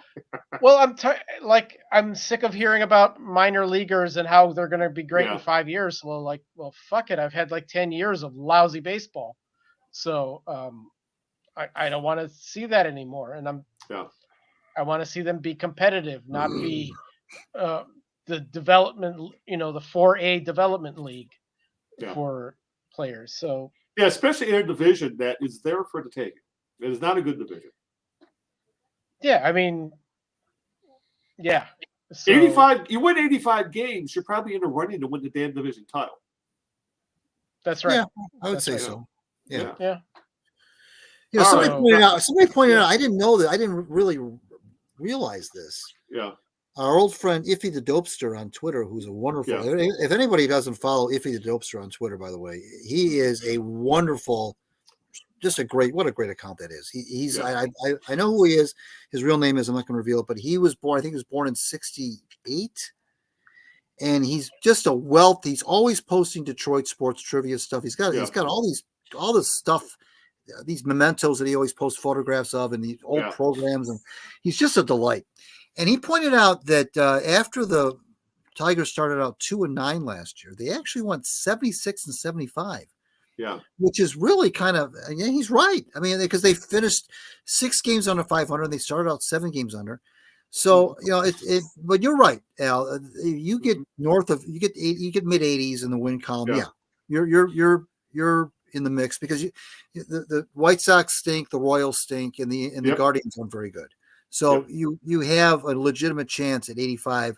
How many wins did the Twins get to win? 88, 89 last year. Yeah. Something like that. Yeah. All right. Before we wrap things up, and we really have discussion why more reporters don't call themselves dopesters like they used to back in the olden days. But we'll touch on the Wolverines real quick. Nick's beloved Wolverines. Yes. To no one's surprise, Jim Harbaugh went off to the Chargers. We're not going to touch on that. That's been an ongoing drama for the entire time he was in Ann Arbor. But the campaign for offensive coordinator Sharon Moore, who was essentially the acting head coach when Harbaugh was suspended, there was a campaign that he was going to be the head coach. Even Harbaugh essentially said he's the head coach in waiting. Well, he became the head coach this past week. I don't even think there was a search. Essentially, they decided this is the guy, and obviously, to his Michigan's credit, he is the first person of color to become a Michigan football head coach. But let me ask you this, Nick. Mm-hmm. Did Michigan do the right thing in elevating Moore in an attempt to essentially have continuity with the Harbaugh regime, or should they have done a nationwide search? And I know the timing kind of played into it because we're pushing February now, but what's your thoughts on what they did? Well, if Michigan did a search, I think they would be able to find a good coach. I think they'll be able to find somebody who is willing to jump ship. Mm-hmm. But it sounds like, from what I read, that they basically had a succession plan that Moore would take over. Yeah. And he did a hell of a job coaching in Harbaugh's absence this year. And especially, you don't just go in and get thrown into coaching the Ohio State game and expect to just walk right through them, right? Walk right over. Yeah, because he found out he was going to be the head coach for the Penn State game when they landed in the airport. Yeah. That's when the suspension for Harbaugh was announced. So he was just kind of thrown into the fire. Kudos to him for being thrown into the fire and succeeding. I hope he's wildly successful. Yeah. I hope he can find an offensive coordinator to replace him and a defensive coordinator to replace Minter. And he ends up having a good team, because I know Harbaugh's poaching some of the guys from Michigan. Yeah, they've already lost their defensive coordinator, Minter, who was very, very good for that matter. And apparently they lost their strength and conditioning coach as of today. Yeah, he was the highest paid S&C guy in NCAA. So he's got to replace them. For him. Yeah. He's losing McCarthy. He's losing one of his running backs at least. And I'm sure he's losing. Gone. Yeah. I mean, they have a very senior group of people, so he's going to be losing a lot of guys and have a way tougher schedule next year. So all the power to him. I hope he's successful. Yeah, it might be a bumpy start to the season. I mean, I don't think they're going to have a COVID-like season where he looked awful, but that's. I think if this team manages to make the 12-team playoff, I think it's an absolutely great year for them. But it's not going to be with the new Big Ten with the 4 Pac-10 12 teams coming in, and the fact that, as you note, they have some coaching decisions, and who knows who's going to be the quarterback. I think more than anything else, that's really got to be more. He's got to go. Who is going to be the quarterback? And Alex Orji, I don't know. He looks like he looks like a running back trying to play quarterback. So I don't. But yeah, you're right about that. It's all about his assistants right now. He's got to find the right assistants, and he's got to find a quarterback, and then that all goes from there. Because that's realistically, Nick, that's what happened with Harbaugh. Know when they took off? When he finally found his quarterback, in J.J. McCarthy. That's when that team took off. He got his game manager in Cade McNamara. But he knew if they're going to take the next step up, he needed a better quarterback. J.D. McCarthy, national title 2 years later. So, yeah, you're right. You are nailed it. It's all about his coordinators and finding a quarterback. Anything you'd like to add, Greg? I was a little surprised that, in fact, I mentioned it to a coworker late last week after Harbaugh took the job, and I said, I said, I know Sharon Moore. I know they think very highly of him. I said, but I would caution against just anointing him. I said, I would just like to look around to see what's out there. That's a very plum job.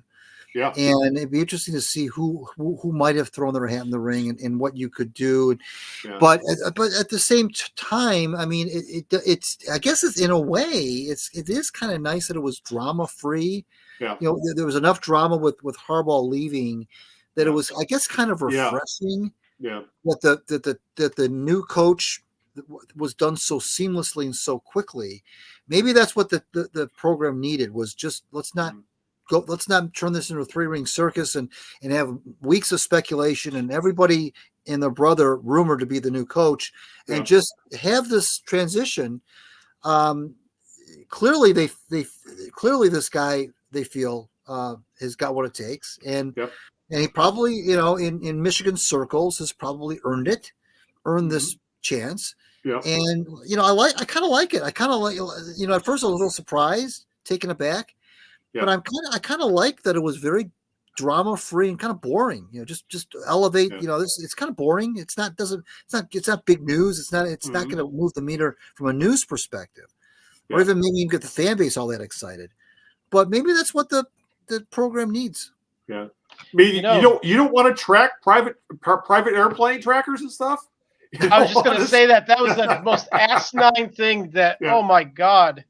That was. Remember the old days, Al, of always, it seemed like every time there was a vacancy, there would always be the Les Miles watch all the time. Yes, that too. Oh yeah, now it would have been the Brian Kelly watch. Right. Yeah, you took that out of my mouth. Yes. Yeah. Yeah, and it was funny that every pundit out there who listened, who would be interested in the Michigan opening. It was the same guys, the guy from Kansas, the guy from Kansas State, Brian Kelly. And it was like for every opening, they threw those 3 guys in there. It was like, oh, we just throw the same ones and we recycle them. It was ridiculous. But it worked. And Greg's right about this drama-free stuff. And it worked in the past. It worked with Gary Moeller. Worked with, so he imploded. And in today's world, he wouldn't Lloyd Carr. And in today's world, Moeller probably doesn't lose his job like he did back in the 90s. But regardless of all that, and I'm also glad, I don't know how you feel about this, Nick, but there was none of this Michigan man bullshit thrown around either. Right. That could be so tiresome. Yeah. That's the most asinine. I don't know what's more asinine, tracking the airplanes or the Michigan man thing. Yeah. It's like, just give me a competent coach. He can put a good staff together, put a good game plan together, and give him a chance to win every year. Yeah. And here's one other thing with Moore. I read this in an article, but he may have an advantage over Harbaugh, is that Moore is not going to flake out every single year and flirt with the NFL and leave. Exactly. Right. There you go. Which has been a big concern with Harbaugh, because that's literally exactly what happened. That's true. So, Jim Harbaugh is one of the few coaches out there where Michigan isn't the destination job. You know, because he lives in his NFL pedigree. Right. There's very few guys where you could say that. No, because Michigan is a destination job. It's an Alabama. It's an Ohio State. It's a Penn State. It's a USC. You know, so. But you know, that blew up on them back in when Carr retired, and we got stuck with Rich Rod. There was a lot of weird things going on with Michigan back then with the politicking, and there was, ineffectual athletic. What a good Lord! No, who was running the damn athletic department back then? That was Martin, wasn't it? Yeah, Bill Martin. Wasn't he stuck out in a sailboat when all the Les Miles bullshit was going on? If I remember right. Yeah, I think so. You might be right. Yeah, he was out in the sailboat when Kirk Herbstreit said Les Miles was going to be the new head coach, and all hell broke loose. And Michigan has had athletic directors has had some issues with there. You know, the Dave Cameron stuff, where it felt like he was just a used car salesman, the way he was pimping stuff at Michigan, and Ward Manuel. I'm sure later on this year we're going to be having a discussion about what's going on with Michigan basketball. You know, and how that team's completely fallen apart. And, I think that Michigan may have dodged a bullet by not hiring Les Miles. He turned out to be kind of a flake, frankly. Yeah. Well, and there's all kinds of rumors floating around about him, about extramarital affairs and all kinds of weird shit. So you're right about that. he left for what, Kansas or Kansas State after LSU? Kansas. Yeah. And that was a bust. I don't think he lasted very long there. No, right. 2 years. So, 2 years. Yeah. So, well, I think at least we dodged the Brian Kelly bullet. He would have had to lose his accent that he suddenly found when he went to Baton Rouge. So, but yeah, well, jury's out. Gonna be a tough year next year, but a national title. So who's going to complain? All right, let's get the hell out of here. We're pushing our limits on time. So, and I'm sure I'm leaving town tomorrow. I got stuff. I got to pack, and I know you two got stuff going on for tomorrow. So we need to wrap this up. So, Nick, who is your jerk of the week? Well, I had a hard time this time, but I think I found one because I'm dusting off one of my candidates from a few weeks ago, actually. All right. And my jerk of the week is Dean Blandino, the analyst on Fox, whatever the ref thing he does. Yeah. I like the idea of having a former ref chime in on the rules to kind of explain it, because there's like a lot of nuances the fans just don't know. But they had him come up, and then he's like standing next to the Olsen and the other guy, like explaining a non-call that happened. And I don't know why he's getting so much prominence. I think he's like a little bit of an attention whore, if you ask me. But a few weeks ago, right after the game with Dallas, he posted a video on social media, pretending to be a lifelong Lions fan. Right. And then he started off this 5-minute diatribe talking about Marty Mornwig and going with the wind and every other stupid thing that's happened to the Lions, that misfortune that's happened to the Lions, before trying to basically tell the Lions to shut up and just live with the call in Dallas. So I think he's trying to build his own brand, and it's just getting on my nerves. So he's my jerk of the week. Yeah, can't go wrong with Dean Blandino. Not at all. Greg, who's your jerk of the week? Well, I don't know who this individual is, and I don't really care to know who he is. But this was an example of, I hinted at it earlier, where fans just get way overboard with this stuff, with this football, with this fandom. And I was going, Lions Twitter, of course, last night, and shortly after the game ended, some clown, I don't know who it was, tweeted out, I'm paraphrasing, but he basically said, if Dan Campbell's entire family was murdered, I would not feel bad. Now, come on now. Oh. So I tweeted it, and I said, do you think we're taking sports a little bit too seriously? Mm-hmm. And this clown came back at me and said he wishes the same for me and my mother. That didn't hurt me. I didn't give a shit about that. Yeah, but still. I know emotions run high. I know everybody wants their team to win. I understand all that, and it's disappointing and everything like that. But you start wishing those kind of things, and to type that out and hit send or whatever you do. I mean, I don't know. Guy's got like 30 followers. Some clown on Twitter. I don't know, but it's just, and I know I shouldn't let somebody like that, but that's just, to me, I don't know. It just rubbed me the wrong way. it really stood out. It was that tweet just stuck out to me like a sore thumb. There's all these other tweets that are expressing disappointment, and that's fine. You can disagree with the decision all you want, but you start doing stuff like that, it's just, and then the thing that scares me is that the guy probably really did feel that way. I don't think it was necessarily, just getting caught up in the moment. He just probably some nut job that probably shouldn't be anywhere near anyone, frankly. Yeah. Well, Greg, I'll just say, if you say something I don't like, I'll hope you stub your toe. Okay, keep it mild. But it's usually you find that the people who get that emotionally wrapped up in a sporting event either are too young and don't have a lot of life experience, or they're just people who have other issues, be it mental or personal or something going on in their lives, but you cannot let your life be defined by a pro sports team or a college sports team for that matter. So right. Even though you are a Huron for life. So, but I wonder how much. I wonder how much money he lost on fan duels last night. That's another thing. Gambling. There you go. Yeah, that's another. That's another can of worms right there that could cause these kind of reactions. I didn't think about that. Is gambling. That's a very good point. Yeah. All right, my jerk of the week. I'm sure we're all of an age where we remember when Sports Illustrated was considered the pinnacle of sports journalism. Sure. Mm-hmm. Where I subscribed to that magazine for decades. My grandmother gifted me a subscription to Sports Illustrated when I was like 7. And I kept that subscription for years, for decades, really. Because, I mean, between the writing and the photography, there was nothing better, especially when you go through the 60s, 70s, 80s, when into the 90s. But over the last decade plus, that essentially thanks to the internet and worse was, private equity firms that bought it.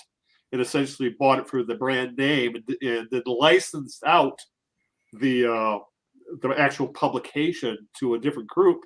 Well, this all kind of came to the head over the past couple of weeks where Sports Illustrated underwent mass layoffs after the license to publish was revoked by the Arena Group, the private equity group that now owns Sports Illustrated, because of missed payments by the people they were having to publish. And honestly, it's really looking like, when you add that to the controversy of a few weeks ago where it was found out that SI was actually using AI to write articles. Yes. And actually had fake bios for the authors for these AI created articles.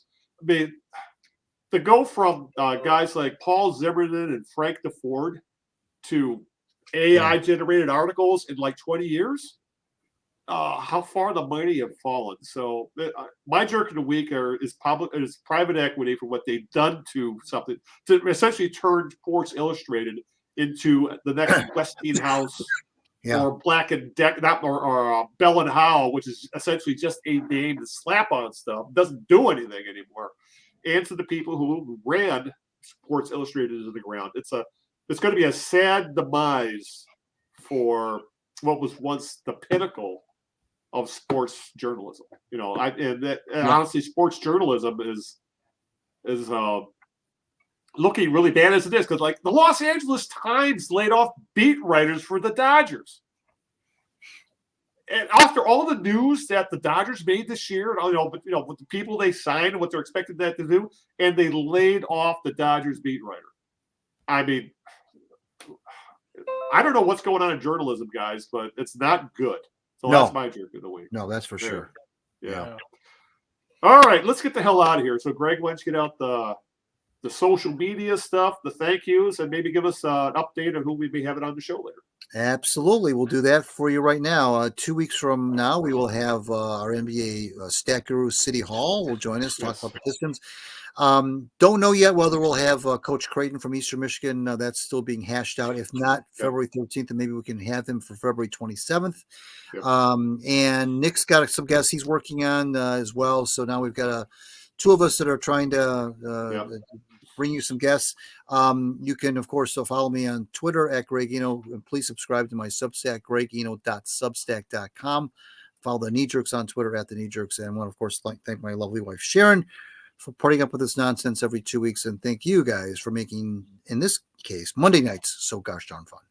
All right, Nick, promote away. Right on. I mean, the one place you can find me is at Nick Milanovich. I'm on Twitter or X, whatever you want to call it.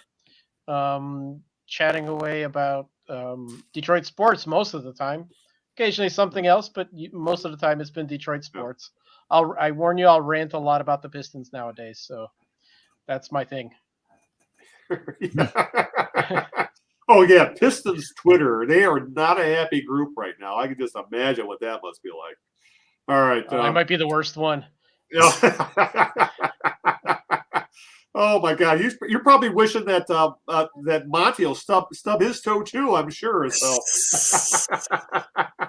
if it will help, I hope he does. It's the last least he could do. Yeah. All right, you can find me on social. I kind of dip my toes back into it. I'm on Blue Sky. That's Beat on Blue Sky. And if you want to listen to us, obviously you can find this show in all the usual places. Any place podcasts are found. We're on Apple Podcasts, Google Podcasts, which is going away as well. So, but there are other ways to find us. We're on YouTube, iHeartRadio, Spotify, Amazon, Deezer, Radio Public. TheKneeJerks.net is the homepage where you can find all the show notes, links to all the social media stuff. Please subscribe to Greg's Substack. The link will be right there in the show notes at TheKneeJerks.net. And you can also download the MP3 straight from there if you like. All right, I think that about covers it. So 2 weeks from now, we'll obviously be talking. Hopefully, we'll talk some business with City. Now, he'll finally be out of France. You know, he's stuck in France. What a awful thing to have happen. He's stuck in France. I'm telling you. But we'll be able to talk about the Isaiah Livers trade and the Marvin Bagley trade. I can't wait to do that with City, but I'm sure he'll have lots to talk about when it comes to the Pistons. And I have a feeling we'll be talking a lot about what's going on with the Lions when it comes to their coaching staff.